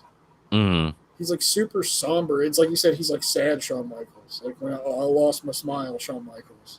Yeah. I'm not criticizing him for that time when like he got beat up by the 9 Marines and had to give up the belt and he looked sad because I gave him props for his acting there, actually. Yep. He looked like he was on the verge of tears, actually, for real. Mm. So like, but here, it's like he should be. This is what I would have told him to do. I'd have been like, be all like serious, and it's like the same way it was executed almost, where he's like, "Oh, my doctors are telling me I shouldn't wrestle, and my family doesn't want me to wrestle, so I've been thinking about it, and I don't know." And then he just goes, "But I'm coming back!" Like he goes into HBK mode. Mm-hmm. That's like what he should have done. Like he should have been like serious, and then he's like Shawn Michaels again. But instead, he's like, my family, my doctors said no, but guess what? I'm coming back, and my ego is gonna be big. And it's just like, why can't you just say it in HBK tone? Yeah, it's like his swagger was gone. And Yeah. That's what people like about him is like he's kind of cocky and he's like, I'm gonna come back, I'm gonna steal the show, and like that they like that HBK. That's what he should have done. And Vince does this thing where he has to like put children with all the faces and stuff, and like during that press conference thing, like there was kids, like, yay, HBK is gonna be the Royal Rumble. I'm like, how did kids get in a press conference? yeah, like What? Again, Kind of weird. Again, I get the drama. I'm probably people watching it live were like, oh, "This is amazing!" Like, like our guy's coming back and all that stuff. I remember Uh, thinking I was excited. I was like, oh man, mm, Shawn Michaels is back. He's not dead. yeah, It's awesome. But yeah, I would have executed it differently. It's like they're doing this. They're trying to do this thing right now. Where they're like, oh, the boyhood dream. They're building it now. yeah. Uh, I think this is part of what kills Shawn's push as a babyface is the way they go about doing him. Mm, He's too sad. He's too. I'm a 12-year-old boy, but I'm in a 30-year-old man's body. Like what the fuck? I have a dream. I haven't. Martin Luther King said he had a dream. Yeah. But they do the Scheme Gene thing happens again after that. After they show us that, Mm, and then JR interrupts. He's like, "Hey, I heard you got something big. People need." And then Scheme Gene goes, "They need to call the hotline." And I was like, "Oh, okay." Because what's Mean Gene been doing on WCW TV since he's been there? Hotline stuff. You got. I know about what happened to Shawn Michaels. You got to call the hotlines. Like that's literally something he said one time. Yeah. But and that does suck. The hotline thing. Mm, So I get it. It's like okay, it is kind of silly. So I'll give you guys that one. yeah. And then JR browbeats him into letting us know what he knows, which I thought was funny. He's like, "Don't just shut up and just tell us. Nobody wants to call some hotline." And he's like, "It's Vader time." And I'm like, "We already knew that." So, that was the joke. He tells everybody something they already know on the hotline that you had to pay for. Mm-hmm. So I guess Okay. it's kind of good building there. Good. If you're watching both products, you would know that, I guess. Essentially. I'll give him a point for that one, just like how I'll give Uncle Eric a point for talking shit about them raising their prices. Mm-hmm. So they're even. Oh my god! Like watching this now, like the Monday Night Wars. That's why it gets so intense. Is because of times like this right now, where they're doing pop shots, essentially. Yeah, it's starting to heat up. You're starting, like right now, we're seeing it after we've watched 3 years of them kind of not really being head to head, but like, it's like when we first started watching this stuff, they didn't really talk about each other at all. Mm. It's like they didn't exist. ECW was the one who was like, fucking WCW is pansies. WWF has clowns. Yeah. And then we get random comments from people talking about Shawn Michaels. Like Big D says he's his best friend, but this is business. He wants his belt back too. Mm-hmm. But he wishes him all the luck in the world. And then Owen Hart is there. I loved Owen's comments. He's just like, I hurt you real bad. You're going to be a marked man in the Royal Rumble. If I get my hands on you again, I'm going to make sure you never wrestle again. I'm like, God damn. Yeah. This is the Owen 316. This is the start of the lore. Mm-hmm. Where he starts hurting people for real. Broke his freaking neck. Owen Hart's the real hitman of the WWF. Mm-hmm. Damn. That's what they should have done. There should have been a whole Owen push about this. I'm actually surprised, like, Vince didn't, like, push Owen like Brett, essentially. But then I guess he could be punishing Owen to get to Brett, essentially, as well. He tried to push Owen like Brett. Not like Brett. He tried to give Owen a pretty big push after what happened. You remember the Blackheart thing? Oh, yeah. Okay, I remember that, yeah. It was actually really cool at first, but what happened was I don't think Shawn and Triple H wanted to work with Owen, so they kind of politicked and buried him, arguably, or at least Shawn did. Mm-hmm. So that's why that didn't go anywhere. Gotcha. Here's the big spoiler. They replay the In Your House match. Yeah, and I'm not going to rate that again. I'm not going to rate it again either. Instead, I'm going to talk about something that has to do with Bret Hart that's going to clarify a lot of things we've been talking about with him lately. Okay. Remember how when we was watching all in 1995 and we're like, where's Bret Hart? Why isn't he on TV?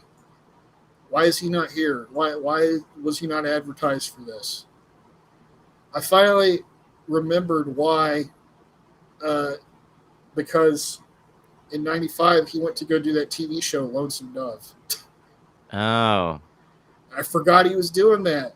I thought it was this year, like when he hurts his knee after WrestleMania. He has to take some time off. I thought that's when he was doing it. It was last year. Oh, okay.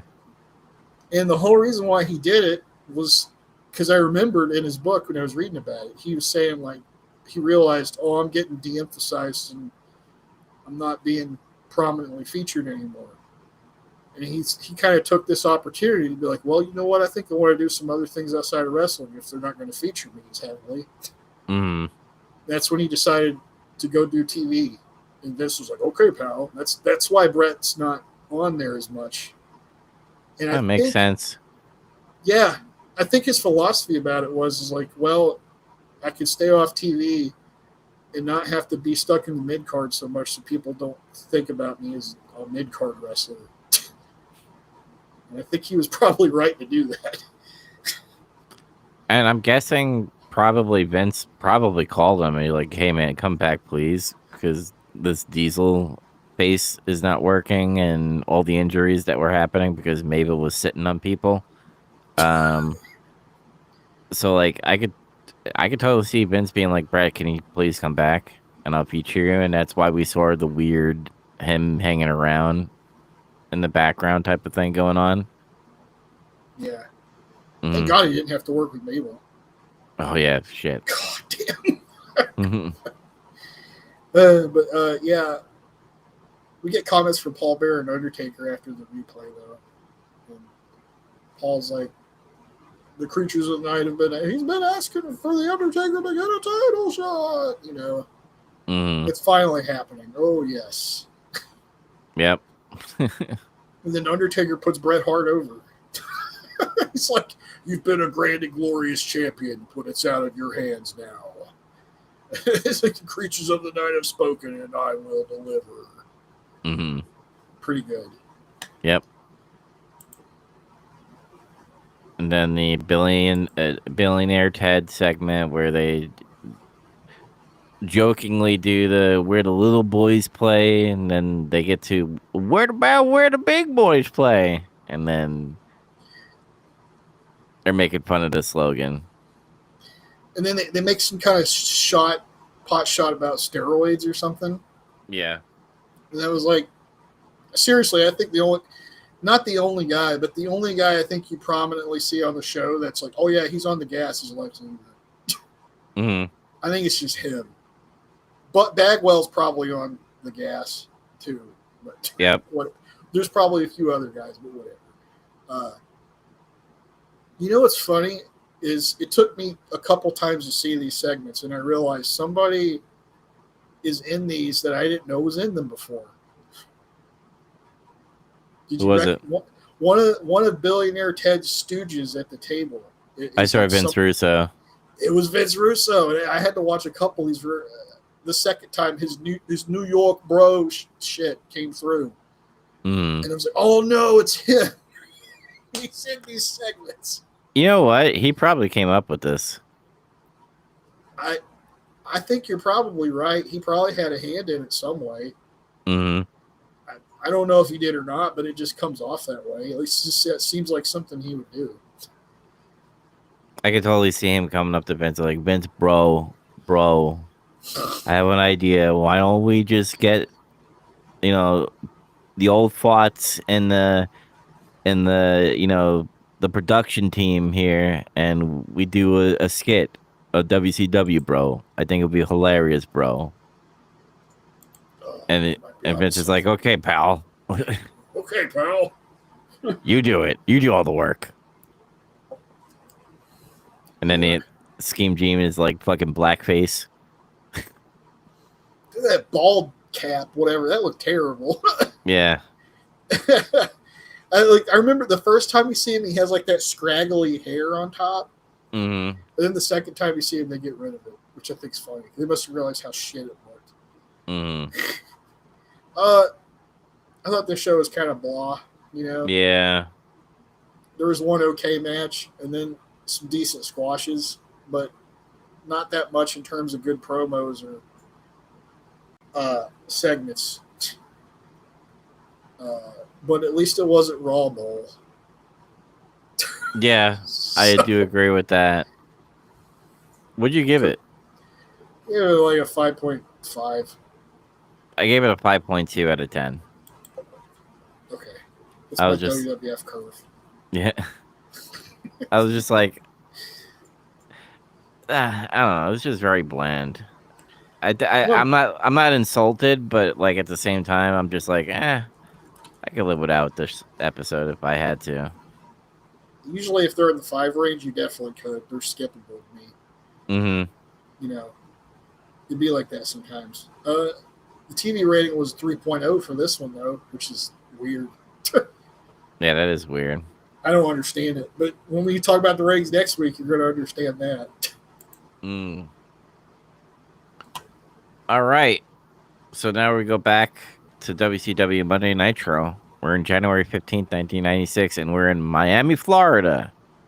Yeah. With Eric Bishop, Bobby Heenan, Mongo, and Pepe. I don't know what Pepe's supposed to be now. He's just wearing like a scarf and he's got a little hat.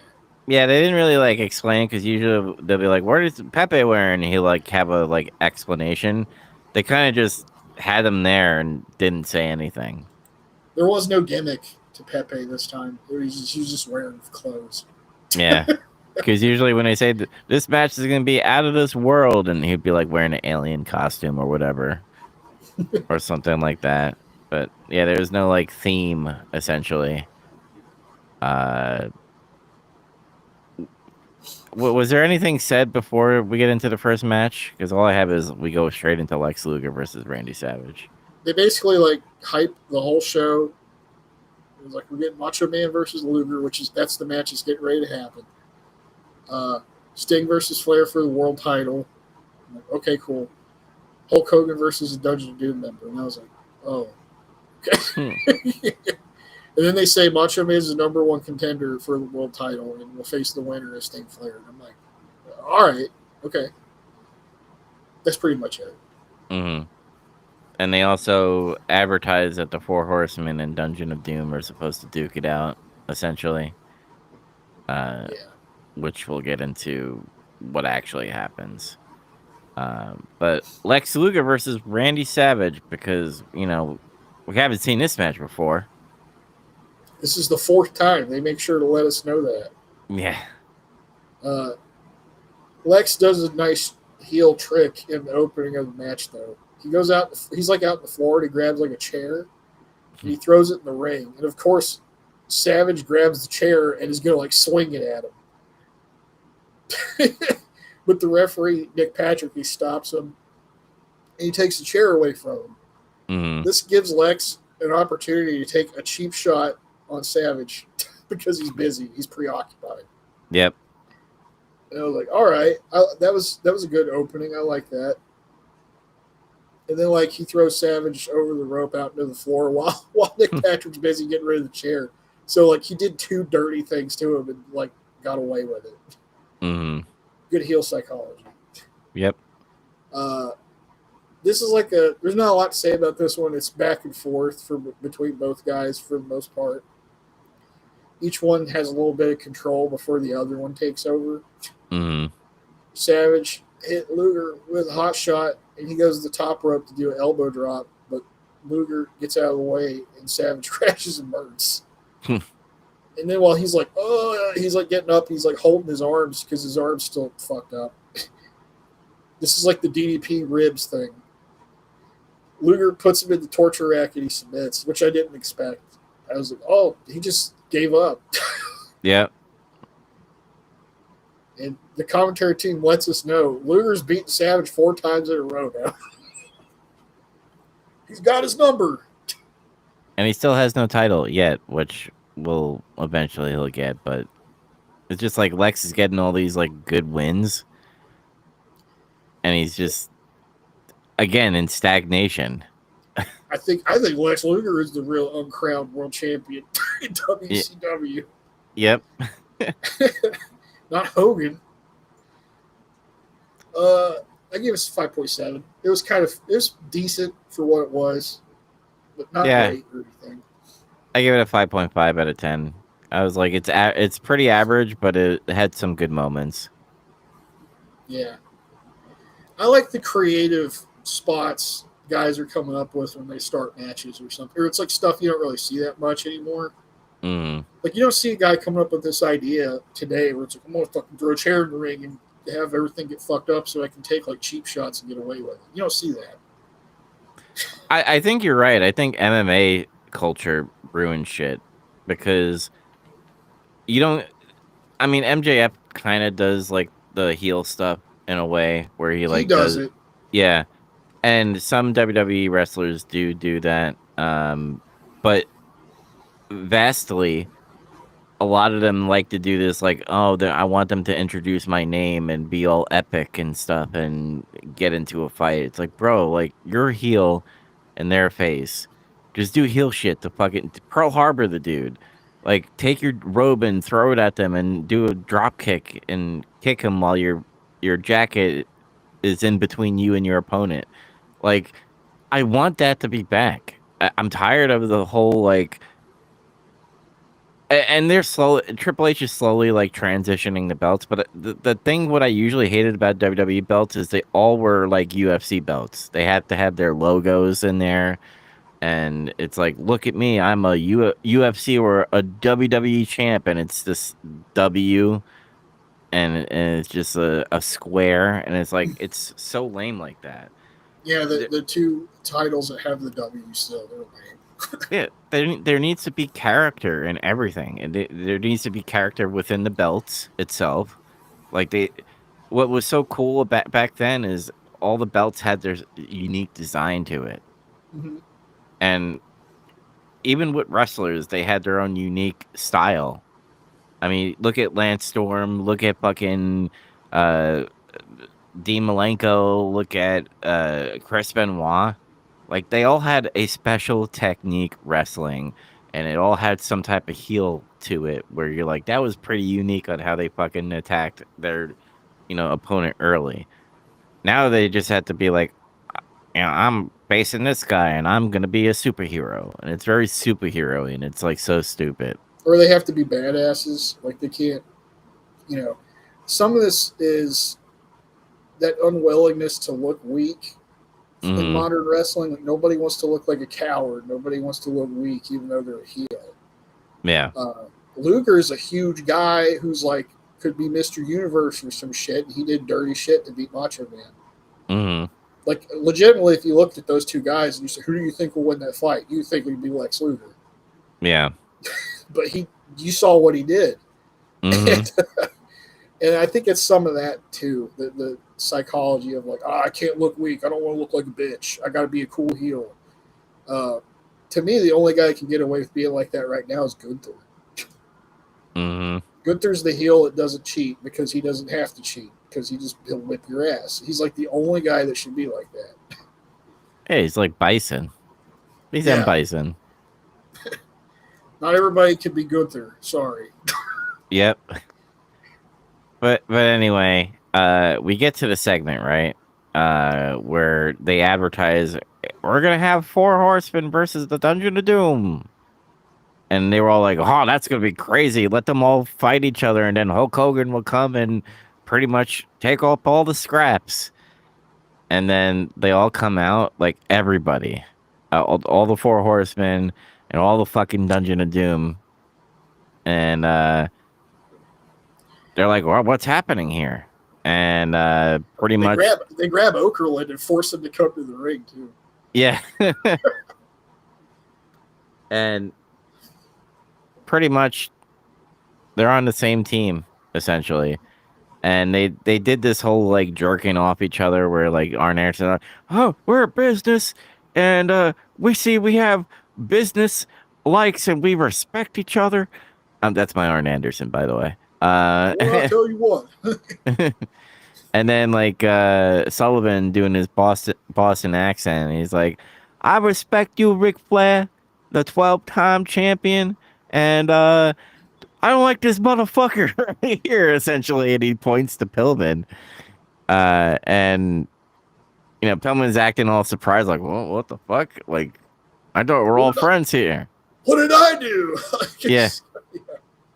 And then out of nowhere, like, Pillman interrupts them, and I forget what he says, but essentially pisses off Sullivan, and then, like, Arn Anderson comes and smacks the fuck out of Pillman. Slaps the piss out of him. Yeah, it was like they're talking about how they respect each other. Mm-hmm. And then Arn Anderson told Kevin Sullivan, don't confuse fear and respect. We don't fear you, but we do respect you. And then Pillman, that's when Pillman started laughing. Yeah. He's like, you hear that? We're not afraid of anybody. We're not afraid. And he just slaps the fucking hell out of him, like, right after that. It's like he's like your father. And he's like, I told you not to say a damn word. And it's so... I think it's funny is like Pillman's face after the slap. He looked like a scolded child, and then like Ric Flair is like talking to him like, essentially Ric Flair is like the mother to the relationship of Arn Anderson. Like, calm down, honey, calm down. Everything will be okay. He was trying to fluff him, be like, it's all right. You acted out of line. It'll be okay. Yeah. And then Chris Benoit was like confused. Yeah. He tried to sell it like he was mad at Arn Anderson, but he just looked confused to me. It's like he didn't know how to react. He was like, should I be mad or should I be like, he was trying to think about what to do. Mm-hmm. That was a great segment though, because this is like there's stuff, we're getting the Alliance and Hulkamania, but this is also, there's a sub story of Pillman being crazy in here too. Yeah. This is part of that. So yeah, it's a little interesting with Pillman in the equation, but I'm kind of just bored of this whole like trying to kill Hulkamania, because essentially that's never going to happen. Yeah, the Pillman stuff is actually more interesting than that. Yeah. That leads to the infamous. This leads to a match where Sullivan has a match with Pillman, and the Booker Man thing happens, where he exposes the business a smidge. Whoa. No.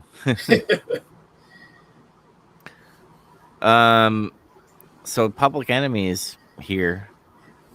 That was fast. Yeah. They come out and I'm like, hey, I know those guys. And then I was like, who are they facing? And then I hear American Males. I'm like, and here's what I thought when I started watching this match, and I was like, wait, so Public Enemy's here. They're from ECW, so from a different federation, and they're facing the American Males. I'm like, the American Males have to go over at this point. Do they? Yeah. They did not. Yeah. I don't know if we talked about this before. The last time we was talking about ECW, we saw their farewell match. Mm-hmm. I didn't realize how long they stayed at WCW. Like, that was pretty much the rest of their mainstream career was there. Mm-hmm. I think they were there almost until the company sunk.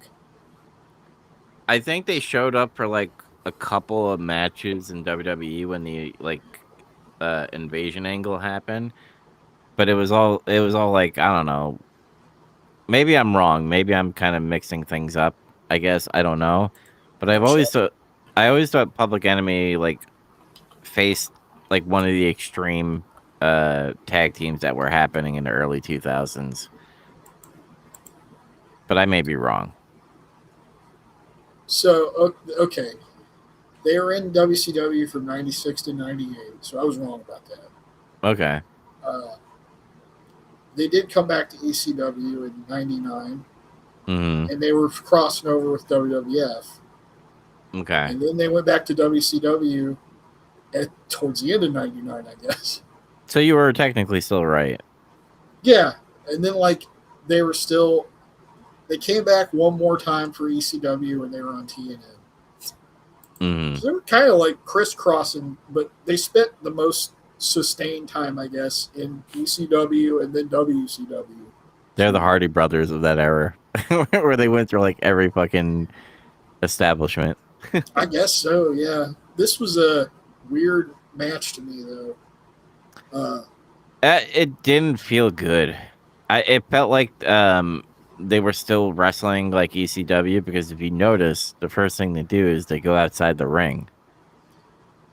yeah, they like, and I'll give them this. They try to make sure to get across it. These guys are brawlers. They fight. They're used to street fights. This is what they do, without saying Mhm. ECW. Really, they did everything but say they were from ECW. So, Yep.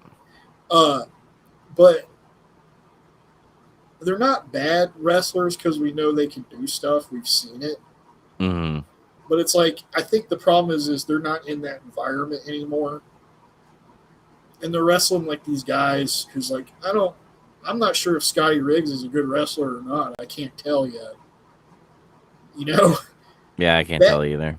Bagwell is solid. He's okay, but he's like still pretty basic babyface stuff. He's like what he does. Mhm. I do drop kick, I do arm drag, cross body slam suplex. It's like cross clothesline. That's what he does. Hmm. So it's like you have a basic guy and like a dude that I'm not sure if he's good or not going against two guys that are used to wrestling in like hardcore matches mostly. Yeah. They didn't gel. They didn't gel, and it was kind of weird. Every time they like broke apart, like it was an ECW match, it felt like they were in sync. I won't say, and I'm using that tone because they weren't in sync, but it felt normal. But every time they went into the ring to actually wrestle, it didn't feel normal. It didn't feel It, right. Yeah. yeah, it just kept on feeling like they were missing spots. People were gassed out, and I'm talking more Public Enemy than American Males, obviously, because Public Enemy is a little more chubbier and than Muscle. Yeah. Hence why they're wearing like fucking hockey jerseys. Yep. Hmm. So like, I don't know. I just didn't have a good time watching this match, and I was just like, ah. The only thing I was like surprised about was the ending. Yeah. It was so I didn't write much about what they did because there's not a lot to say. Hmm. Like Bagwell did a crossbody on both guys at one time. That was kind of cool. Uh, but it was mostly like sloppy brawling, and then like Riggs and Rocco were in the ring for the most part, and Riggs was like attempting to do stuff, but I don't know what he was trying to do. And then, like Bagwell did some things, the stuff I was talking about before, the drop kick, fucking arm drag, clothesline, and then Rocco Rock rolled Bagwell up and got his pants, held onto his pants and got a 3. That's how he won. His roll up. So I gave it like a 4.8. Oh, you were generous. I gave it a 4.5. Oh, you just liked it more than me. Hmm. Like it was, I've seen worse than that. You know, they don't gel clearly. Then we'll knock it down to a 7, but 4.7. But I just every time like ECW wrestlers come to WCW, they always have to like, and I'm not saying they should be ashamed to show where they came from, but it just seems out of place. Like, remember when Sabu, and he yeah, did his ECW stuff, and it was just out of character in a WCW show. And same thing here. They come here and they're doing the double table spot, and I don't think they've ever seen that in WCW. no, and I don't think they've seen shit like what Sabu was doing when he was there. So like, Hmm. and by the way, I have something to say about Sabu that's like going to change, I think, how we think about him from now on. I have to tell you, it was like a huge revelation to me. But I'll tell you after we get done covering what they just did here. Oh yeah, So so yeah, they put Alexander Bagwell, um Marcus Alexander Bagwell on top. 1993 WCW Rookie of the Year. Yep. And he puts on them on top of the two tables, and I love how like Bagwell, he looks nervous. He's like actually clutching He's while like, he's on, yeah. And then, he goes toward the tables, and I'm like, wow, that happened on those, WCW. I mean, that was a crazy spot back then. Like, even if they did that on ECW, that's like, oh my god, that still would have been crazy to see. Mm-hmm. Because you don't really, even with all the insane shit they do there, you don't really see them do a double stack table. Dude jumps to the floor to put him through the tables thing. And I'm pretty sure Bagwell didn't want to do that. I mean, he's probably hadn't done anything like that ever. Like that, Yeah. you know, so it's like, I don't want to go through fucking furniture. Like, what the fuck are you talking about? Probably. Okay, I'll do it. And he's like clenching up, and he's like, oh, God. Don't kill me. Don't kill me, brother. But that's how they ended the whole thing, which is like, that was cool to see that, I guess. And it looked, it didn't look like anybody got hurt, I guess. So good for them. Yeah, it's not like today when someone gets hurt, you hear about it on Twitter or something. Back then, they were just like, you found out essentially if they either kayfabed it into the storyline or they disappeared for a really, really long time and then came back. Or they continue to work hurt just to trick the dirt sheets and they fuck themselves up more. Yep. Anyway. RVD's been doing a lot of interviews lately, like online. Mm-hmm. And I don't remember who he was talking to, but he's been in a lot of them lately. I think because just Sabu passed away and everybody wants to talk to him about Sabu. Mm-hmm. Because they were really tight. But RVD revealed something about Sabu's psychology, like his wrestling psychology and how he planned matches. And I had no idea. And it explains a lot of like what we were saying about Sabu before. Oh. Remember how we always go, what's with Sabu's matches? It's like, I feel like it's like 50-50. Like you're either he's going to hit everything or he's going to miss a bunch of shit. Mm-hmm. And it's random. It could be a good Sabu match or it could suck, maybe. He actually said Sabu planned spots where he purposefully fucked up the moves he was doing. It's insane, right? Mm-hmm. And he said that he's like, why would you do that? And Sabu says, because don't you think that there would really be a chance that somebody would not be able to execute the thing that they were going to do? I can't argue with that logic, actually. In a way, he makes it more realistic than anything. Yeah, like after I heard that, it kind of changed what I thought about a lot of what he was doing. Mm-hmm. And I'm like, I see the logic in it. I mean, I can't argue against that, I guess. Because his words were, what RVD said, he said, was nobody's going to be able to execute everything perfectly all the time because that's just phony. Yeah. Was he secretly a genius? I didn't know. Damn. In his head, he's rolling D20s to see if he successfully does his move. I guess. I mean, like, that totally changed how I looked at him, though. I was like, God damn. Secretly, he was some kind of mad scientist, I guess. Okay. Mm-hmm. And maybe, I remember I kept on saying, like, why is he getting these matches like that? If it's going to be, like, the style that we're seeing on TV. And probably because it will make the other guy look good if he fucking loses somehow because of his purposely messing up. Yeah. So now I have more respect for Sabu, I guess. That's kind of the gist of it. I mean, I'll give respect, but I still don't like the matches. Yeah, I think I'm just going to think about them a little differently now. It's not Yeah. like, oh, you fucked up, you suck. Now I can't tell. I don't know now. Mm-hmm. You know. Let's see. We're going to what should have been the main event of the show, but it wasn't. Whatever. Yeah. Sting versus Ric Flair with Jimmy Hart for the WCW World Heavyweight Championship. And this should be a big deal, right? Because it's Ric Flair, woo, versus Sting. Everybody loves fucking Sting. He also has a woo. Yeah, he also has a woo. It's a battle of the woos. Yeah. And Ric Flair is the champion. And I'm showing my hand here. Why the fuck is Hogan and Meng closing off fucking Nitro? Because it's Hulk Hogan, brother. Fucking stupid. They still could have done everything they did, just flipped some things around, but Hogan's got to close the show, brother. Mm-hmm. Oh, Colonel Parker and Sherry Martel are going to get married to Clash Champions. Yay.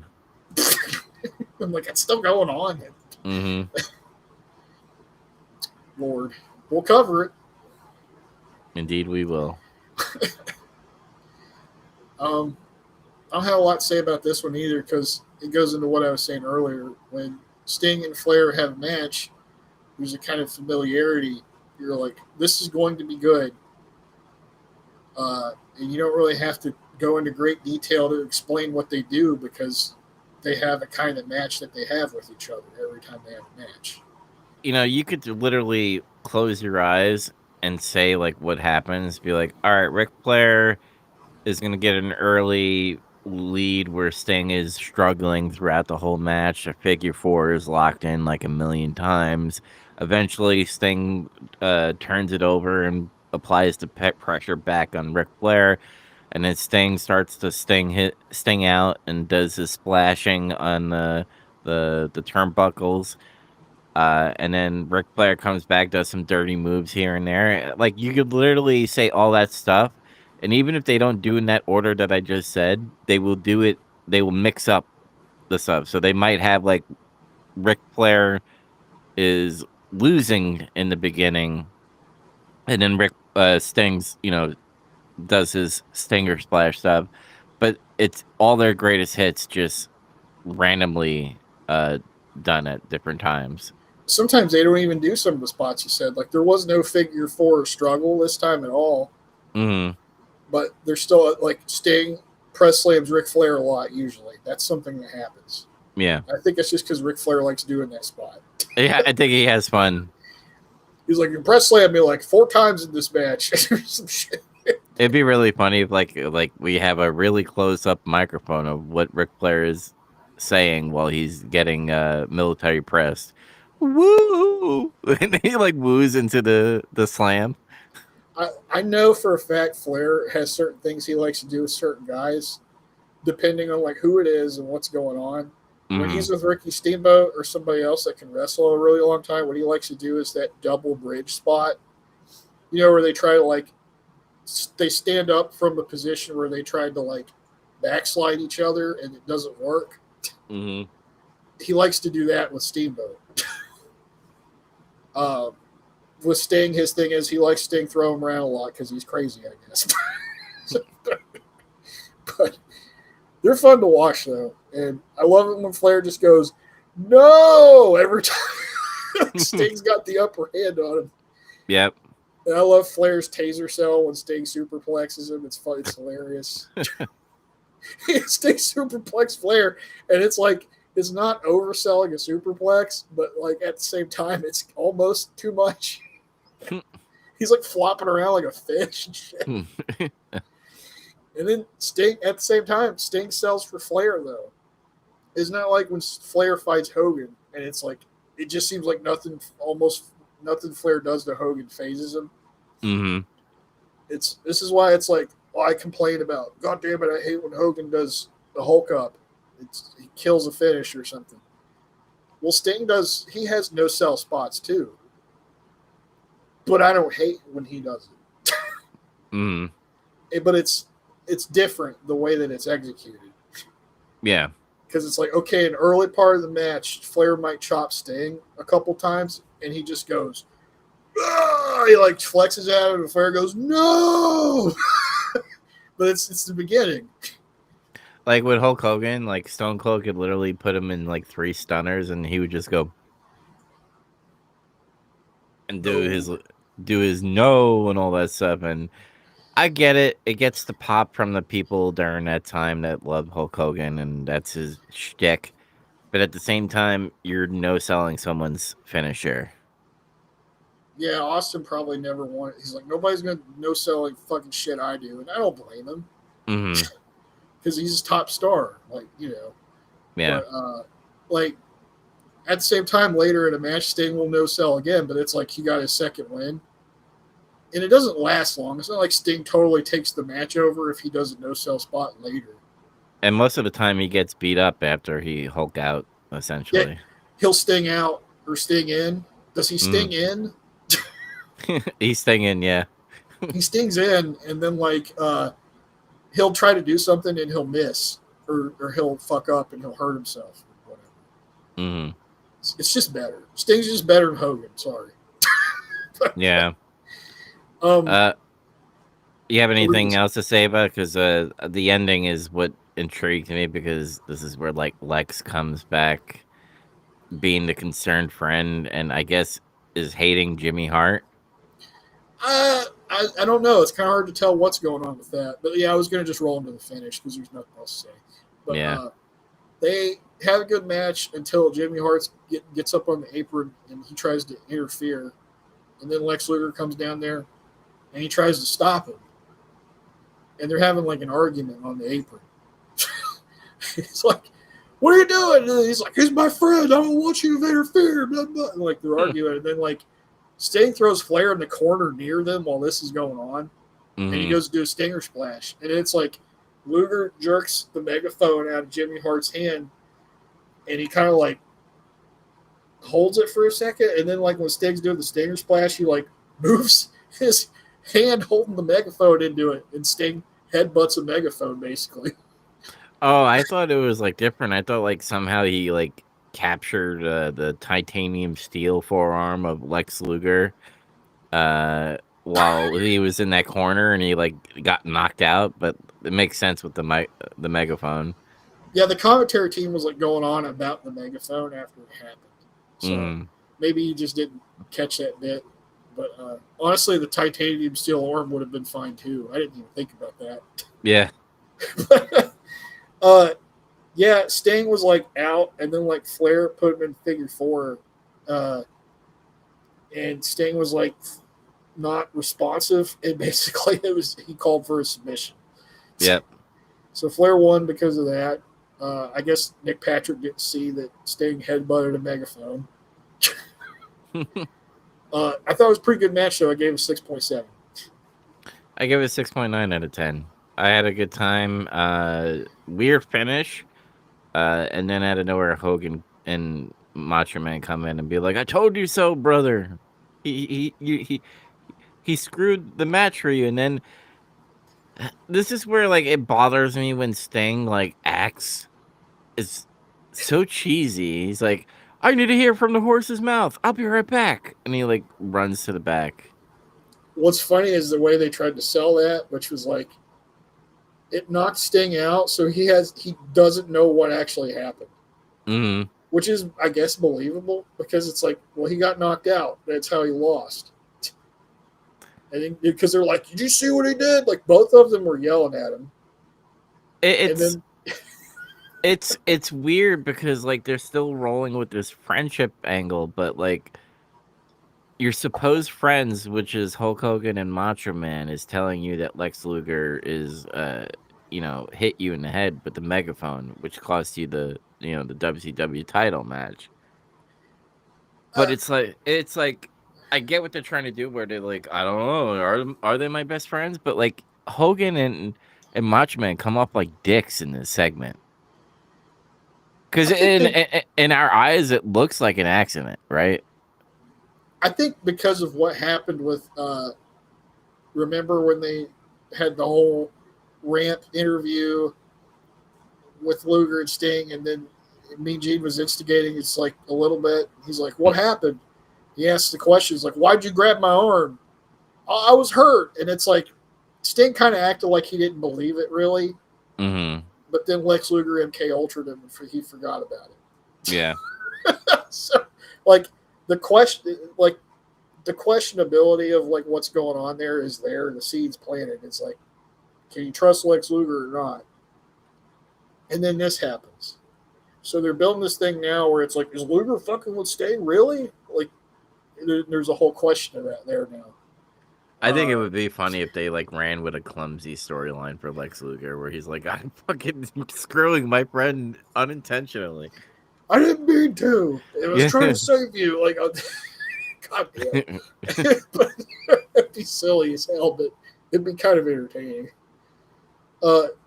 Lex Luger has, I mean, we've seen him be clumsy before. He can't take the shirt off, and he fumbles over his own words sometimes. So it's there. It's already there.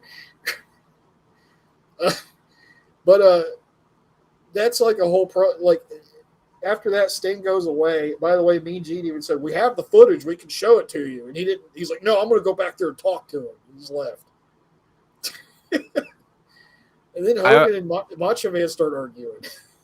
Oh yeah, hold on. Before we get into that, I loved when Sting is like all dazed, but he's selling the megaphone thing. And Hogan's like, "Look at me when I'm talking to you, brother." And he's all dazed and stuff. I'm like, come on, dude. He's knocked out. Yeah, he got. And then Macho Man got in his face, like, "Look at me!" And he starts yelling at him. Yeah, that's why I said like they're coming off like douches in this segment. They kind of were, yeah. Yeah. I did like Sting's reaction though. It's like they had to tell him twice before he realized what happened. He's like, "What are you guys saying?" It's like, actually, Lex Luger did this to me. He's like, "Well, he was knocked out." So, but yeah, then Hogan starts arguing with Savage about how he doesn't deserve a title shot because he lost to Lex Luger again and how he's hurt. I'm like, damn. And he's just like, he makes the claim that he's like, "I've got more momentum and I'm 100%, brother. I have a better chance than you." So he's like politicking live on air with Macho Man. It's like what it comes off like. And Savage is like, I didn't politic. I got an opportunity and I'm going to take it. He leaves. He abruptly leaves the interview and Hogan does like the Pikachu face. Yeah. He's like, "You can't just leave like that." That's how this segment ends. Mm-hmm. That's where the show should have ended. Probably, but then we had to watch Hulk Hogan fight Ming. I feel bad for Ming. Like, he has to face this motherfucker. I do feel bad for Ming, but think about it like this. I noticed in this match, Hogan sold more for Ming than he sold for anybody so far. True. He was selling like Ming for crazy. Like, it's just he sold everything he was doing. And then, like, yeah, he did a Hulk up. And it was dumb, the spot where he did it, because he did it when he got hit with the fucking international object. Mm-hmm. It was like, okay, so like brass knuckles don't work on him. The golden spike from the Orient doesn't work on him either. And Hogan had to hit Ming with the spike to beat him. He didn't hit him with the big boot and the leg drop. He hit him with the object and beat him. So, hey, Ming didn't lose in such a bad manner. But why have this match? I don't know. If they just watch Hogan beat a guy, like, why was that not in the middle of the show instead of being the main event? It cools down whatever momentum that last match had. Yeah, and the heated argument at the end and everything. Mm-hmm. The questions that hang in the air and all that. Maybe they didn't want the show to end on a bummer note, like, "Oh, Sting lost." Like, I hate that mentality. Just if you're gonna do a storyline, it shouldn't matter what the fucking people in the crowd think. If it's good, people will notice. We're not dumb. to some extent, I agree. Sometimes it depends on what's going on. Mm-hmm. You know, it's like if it's a big show and it's like the heel wins the main event of WrestleMania, that kind of sucks. Sometimes that sucks. But it depends on how it's executed. Yeah. But this show was okay. Oh, yeah. What did you rate the Hogan Ming match? I gave it just a normal rating. I gave it like a 5.3 out of 10 because I like Meng. I thought the selling was good, but I just don't understand this. Like, why is it here? Like, everywhere else, I would have been like, okay, decent match, very average. But this is how you enter Nitro? Like, what a bummer. I just would have had this the middle match. I don't know. I would have even done it in the beginning. Then Hulk Hogan, all he had to worry about is come out after Budweiser's and be like, brother, that's my title. And then that's it. I also gave this 5.3. Mm-hmm. So, right there. I thought this show was okay. Yeah. It wasn't as good as the last one because like the match quality was lower. And the segments were, besides like the Dungeon of Doom and the Arn Anderson slap on Pillman, Like, that's cool, but they're still running this, like, Sting is still being gullible about his friends again. And it just like, dude, like, wonder why this guy had to step away from wrestling for a little bit, because they literally kept him running the same fucking storyline where he's like, I think you're my friend. Let's have a match. You're not my friend anymore. You screwed me. Let's have a match. I finally beat you. Oh, are you my friend?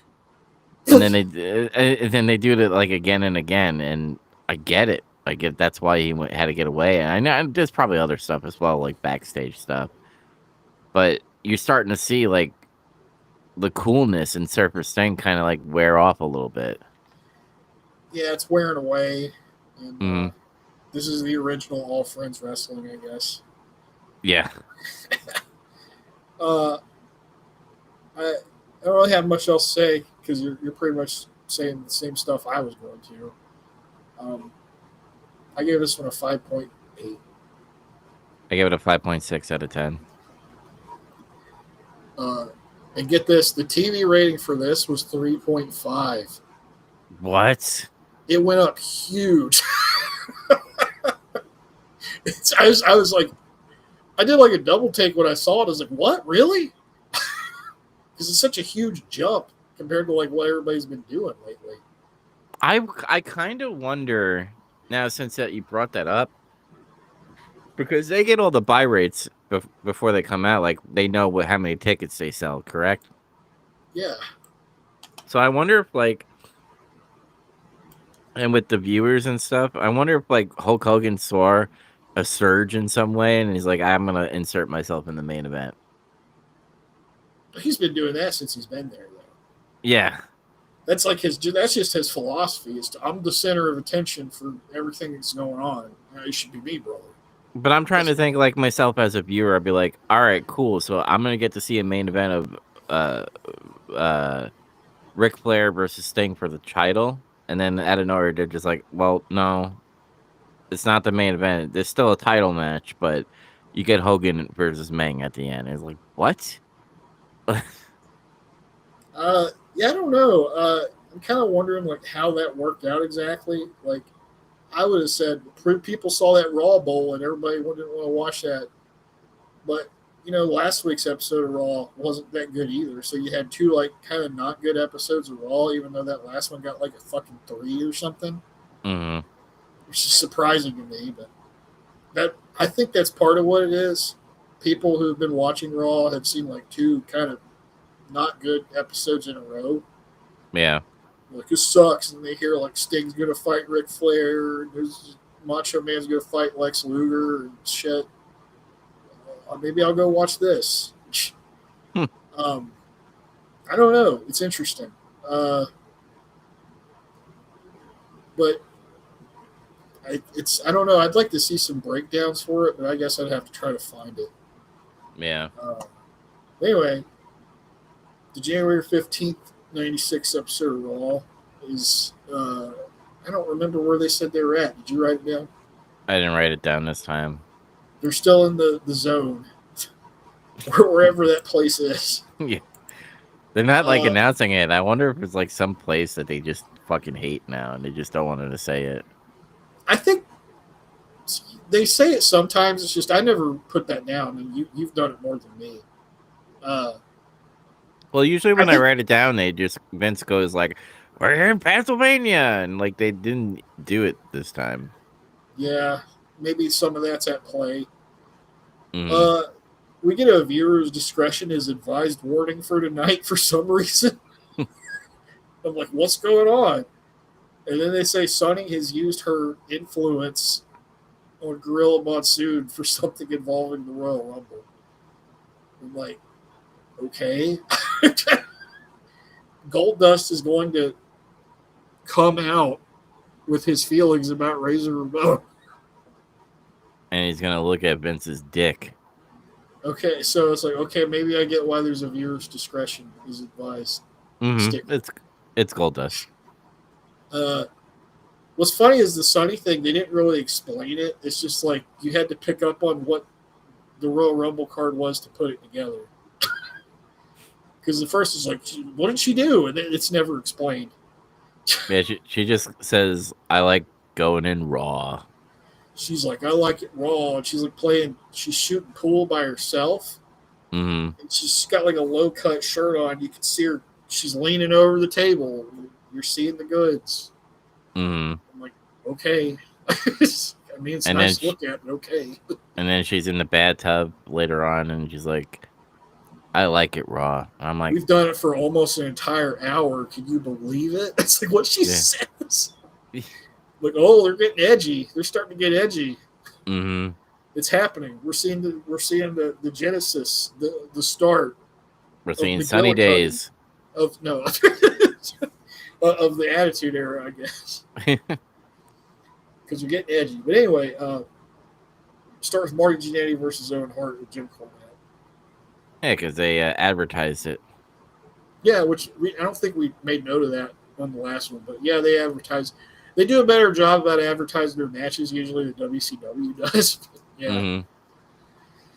Because I think they're doing it on the fly. I'm being honest. Probably they are. They're probably like doing what near the end with Vince McMahon, where the writing team would have a script, and then he would rewrite it like hours before the show.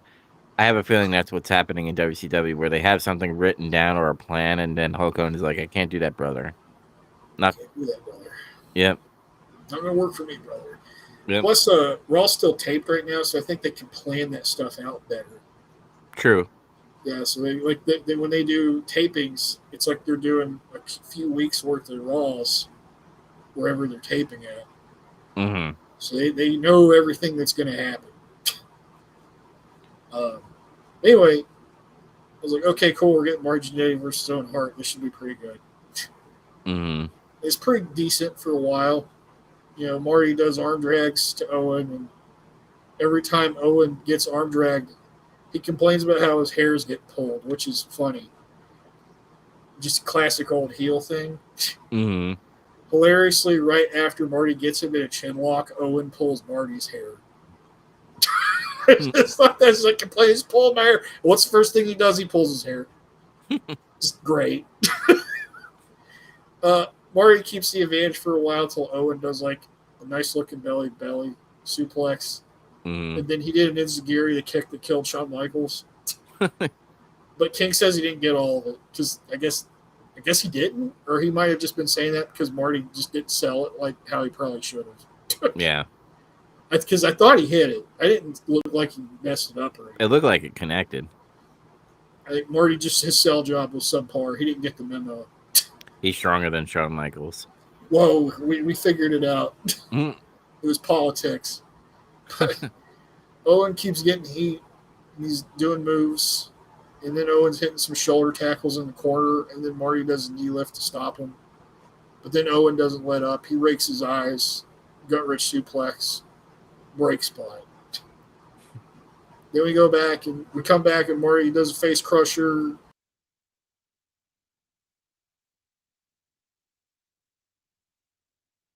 Uh-oh. We lost him again.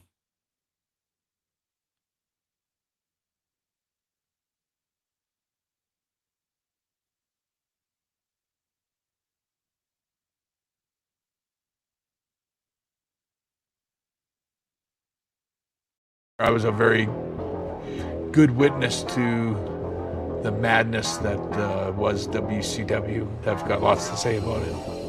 What a bunch of idiots. Welcome back. I'm back. I apologize. Anyway. Yeah, we come back and Owen was still doing. Marty hit that flipping cutter thing is what I was saying. And then I think Owen was on the ropes and he was going to clothesline him out on the floor. And he gets back in the ring. And they exchange holds for a minute there. And they're doing like waist locks and then go behinds. And then Owen grabs Marty's arm and forces him to flip or something. Mm-hmm. And he transitions into a bridge and he just pins him out of nowhere. I'm like, whoa, he just won with wrestling. Yep. He didn't even do anything cheap. He just beat him. Very clean. I liked it. Mm-hmm. I give it a 5.9 out of 10. That's exactly what I gave it. Nice. The King of Hearts wins. Whoa. Yep. And they go to Todd Petting Zoo with the Rumble report. Vader is entered the Royal Rumble, and Ringmaster is entering the Royal Rumble. That's right. what I wrote. Yeah, there's not much else to say other than we get more comments from Diesel wishing HBK luck. And he's like, everybody's talking about Vader time. Well, it's Diesel power all the way. Okay. Mm-hmm. Then Doc is standing by with Goldust. Or he's waiting for Goldust or Razor Ramon or something, is like what he's saying. Yeah, I think they were waiting for Razor Ramon mostly, right? Yeah, it's just like he talked about both of them, and he was like, I'm waiting for somebody. He thinks he's waiting for Razor, though. Yeah, like you're saying. Mm-hmm. He's just back there. Okay. They really want you to know that he's back there waiting on Razor throughout the show. Yeah. The Ringmaster versus Matt Hardy. Yeah, I was like, oh, it's Matt Hardy. Mm-hmm.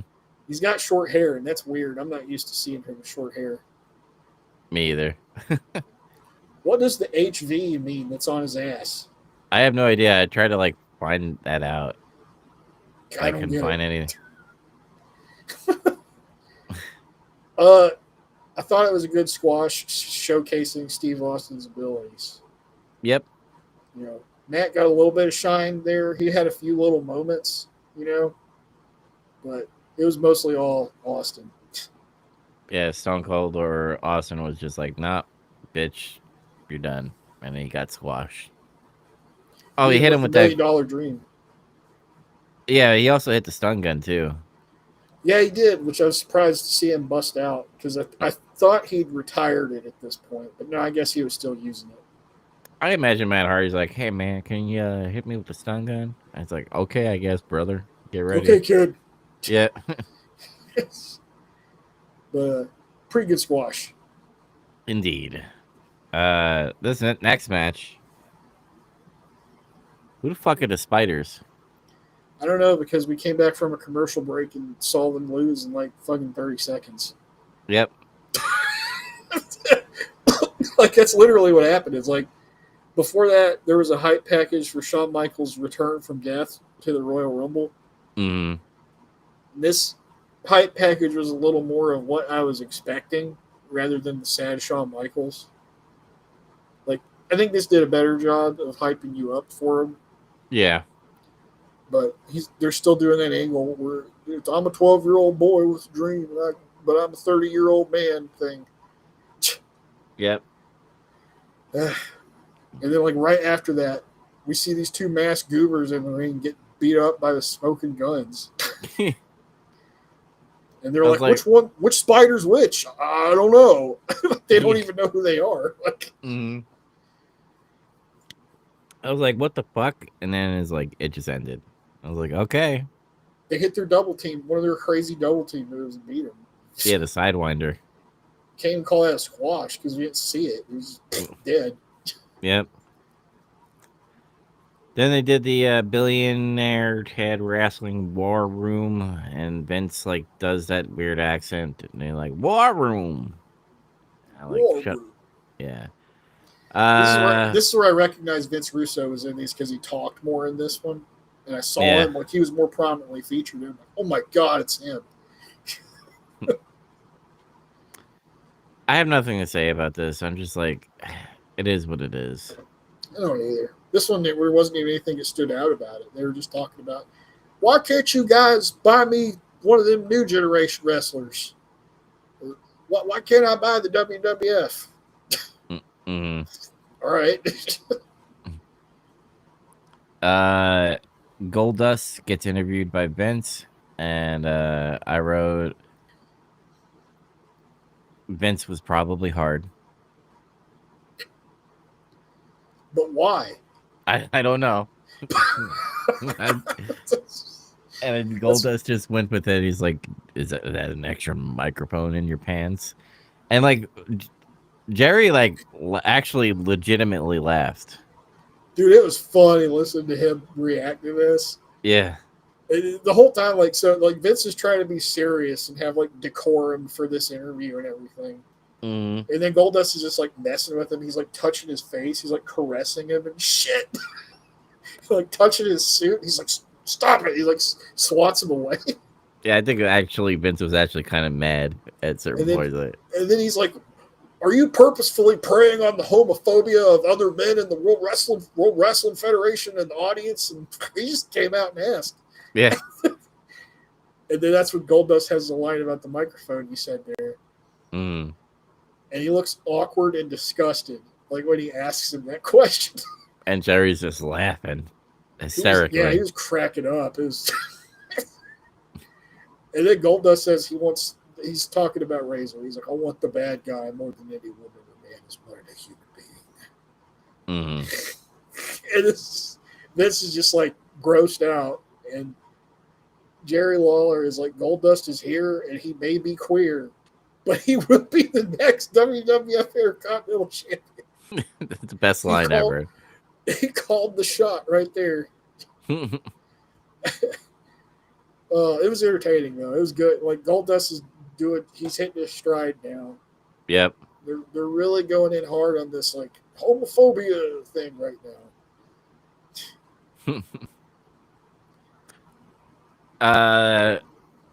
Main event time. Undertaker versus Kane or Isaac Yankem. That's right. And they advertised this match as well, with along with the Owen Hart versus Marty Jannetty. They did. It was like, oh, the dentist versus the dead man. Was this a number one contender match? No, Undertaker's number one contender right now. Okay, so this is like a showcase of the Undertaker, pretty much for Bret Hart, essentially. Yeah, just to kind of help prop him up for Bret, I guess. Oh yeah, before that, Razor pulled into the building. Oh yeah, he finally arrived. And I'm like, he's coming to work awful late.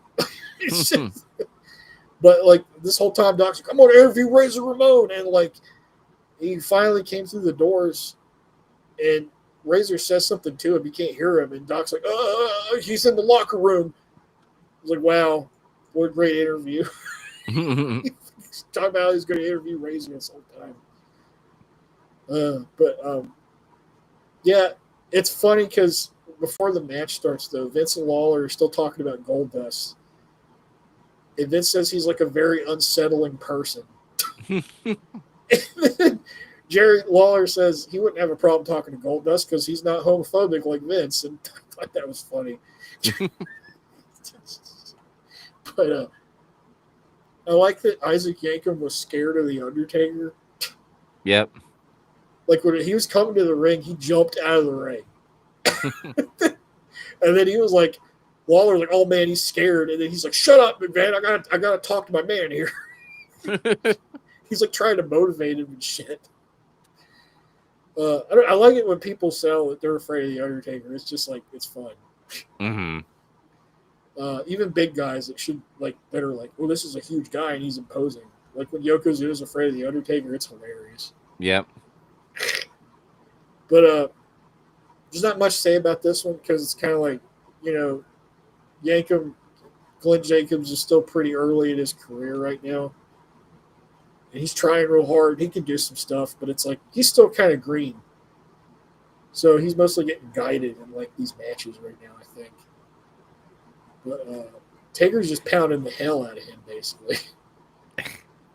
Jerry's like, was that? Did you catch what Vince said? I don't know if you said this before, and I do apologize if I'm repeating it, but I'm looking at my notes. It says Vince gives a disclaimer about how Goldust does not represent the gay community, regardless of his sexual orientation. I remember him saying that, but I didn't write it down. That was funny too. Mm-hmm. It's like they're making sure, like, listen, we're not trying to offend the gay community. Mm-hmm. This is just a TV character, pal. Yep. That's basically what he was doing, I think. But Jerry Lawler starts freaking out because Yankem's getting his ass beat. He's like, it's the damn urn that's causing this. The funny thing is, Paul Bearer never restored the urn. It's still like gold chains from like when Kama had it. Yeah. So like Paul Bearer is just walking around with this pile of bling. He's like screaming like, "Oh yes!" He's holding like a bunch of gold chains. The power. The power. It looks kind of funny, but he tries to steal the chains from Paul Bearer, and he can't. And then Undertaker scares him away, and Jerry just runs all the way to the back. So, but this gives Yankum a chance to come back. He tries to. He gets a little offense. We go to break. We come back, and he's getting heat. He's camel clutch, power slam. He's doing elbow drops. And it's like, okay. And I think they tried to do a tombstone reversal spot, but I think it fucked up. Like, they messed it up because there was a random shot of Doc Hendricks pacing around in the back. Yeah. Just randomly, and then you see all of a sudden Undertaker has Yankum and he tombstones him.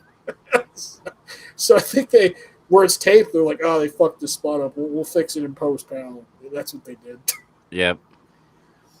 That was the match. It was a nice, decent match. It wasn't a wow match in any way, but it was okay. So I gave it a 5.2 out of 10. I gave it a 5.6. I don't know why I rated it higher than you. I can't explain it. I think it was just, it's Undertaker beating up who's supposed to be Kane later. Yep. And I liked Jerry Lawler being funny out there with Paul Bearer. So. That's it. Yeah, and after that, Goldust cuts a promo about facing Bret Hart next week. Well, I was like, oh, cool. Goldust versus Bret Hart next week. Rad. And then Razor Ramon attacks him out of nowhere. With homophobic rage. Yes. And he, like, launches him outside, and it's snowing, and he's beating him up in the snow. And I was like, that's a good touch. I like that. This was, like, a pretty long beatdown. It's like... He was like throwing shit at him, and like he's like metal trash cans, and he's throwing him into doors and stuff. And, like, there's actually two parts of this beatdown, this fight. The first one stops when Goldust like low blows him, and then like, the fight breaks up, and then we go to a commercial, and then we come back, and it's like. You see Razor back there talking to officials or something. Like, okay, we got him cooled down. Maybe we can get some words. And then you see Goldust walk out. And he has, like, a coat. He has, like, his bag. Like, he's going to leave. Yeah. And then Razor sees him and just attacks him on sight. And then, yeah, it spills out into the parking lot where it's, like, snowy. And they're, like, slipping in the ice. And, like, he grabs a snow shovel and tries to hit him with it. My favorite part is, like, the ending, because he's still in his, like, Goldust getup, and he just gets into a car and drives away. And he, like, Razor throws, like, a fucking trash can or some shit at the car. Yeah. And he just drives off, and it's like, that was kind of a cool brawl segment or whatever you want to call that. Because it just felt like, I don't know, it felt more raw. Real. Yeah, raw and real. So I was like, that's interesting. But I thought this one was kind of a meh show too. Yeah. Except for some interviews and angles that were good. Like it was mostly had to do everything with Goldust and Razor. Yep. It's like they're really hyping this feud right now. Like this is like the main shit. It seems like almost.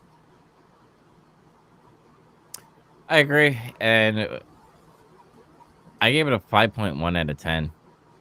And I don't know if I'm lowballing it too much.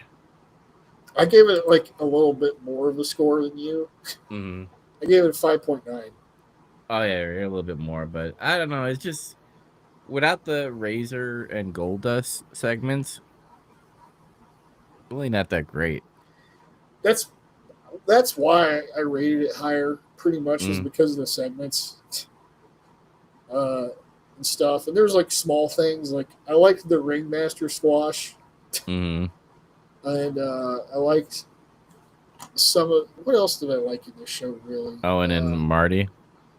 Yeah, Owen and Marty was like a decent match. It wasn't as good as what I thought it would have been, but like I like the way that it ended too.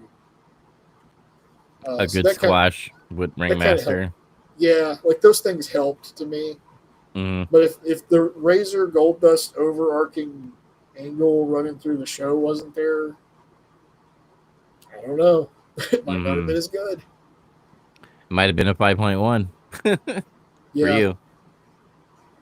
But yeah, what do we got next as far as like shows? I think we had the Royal Rumble, right?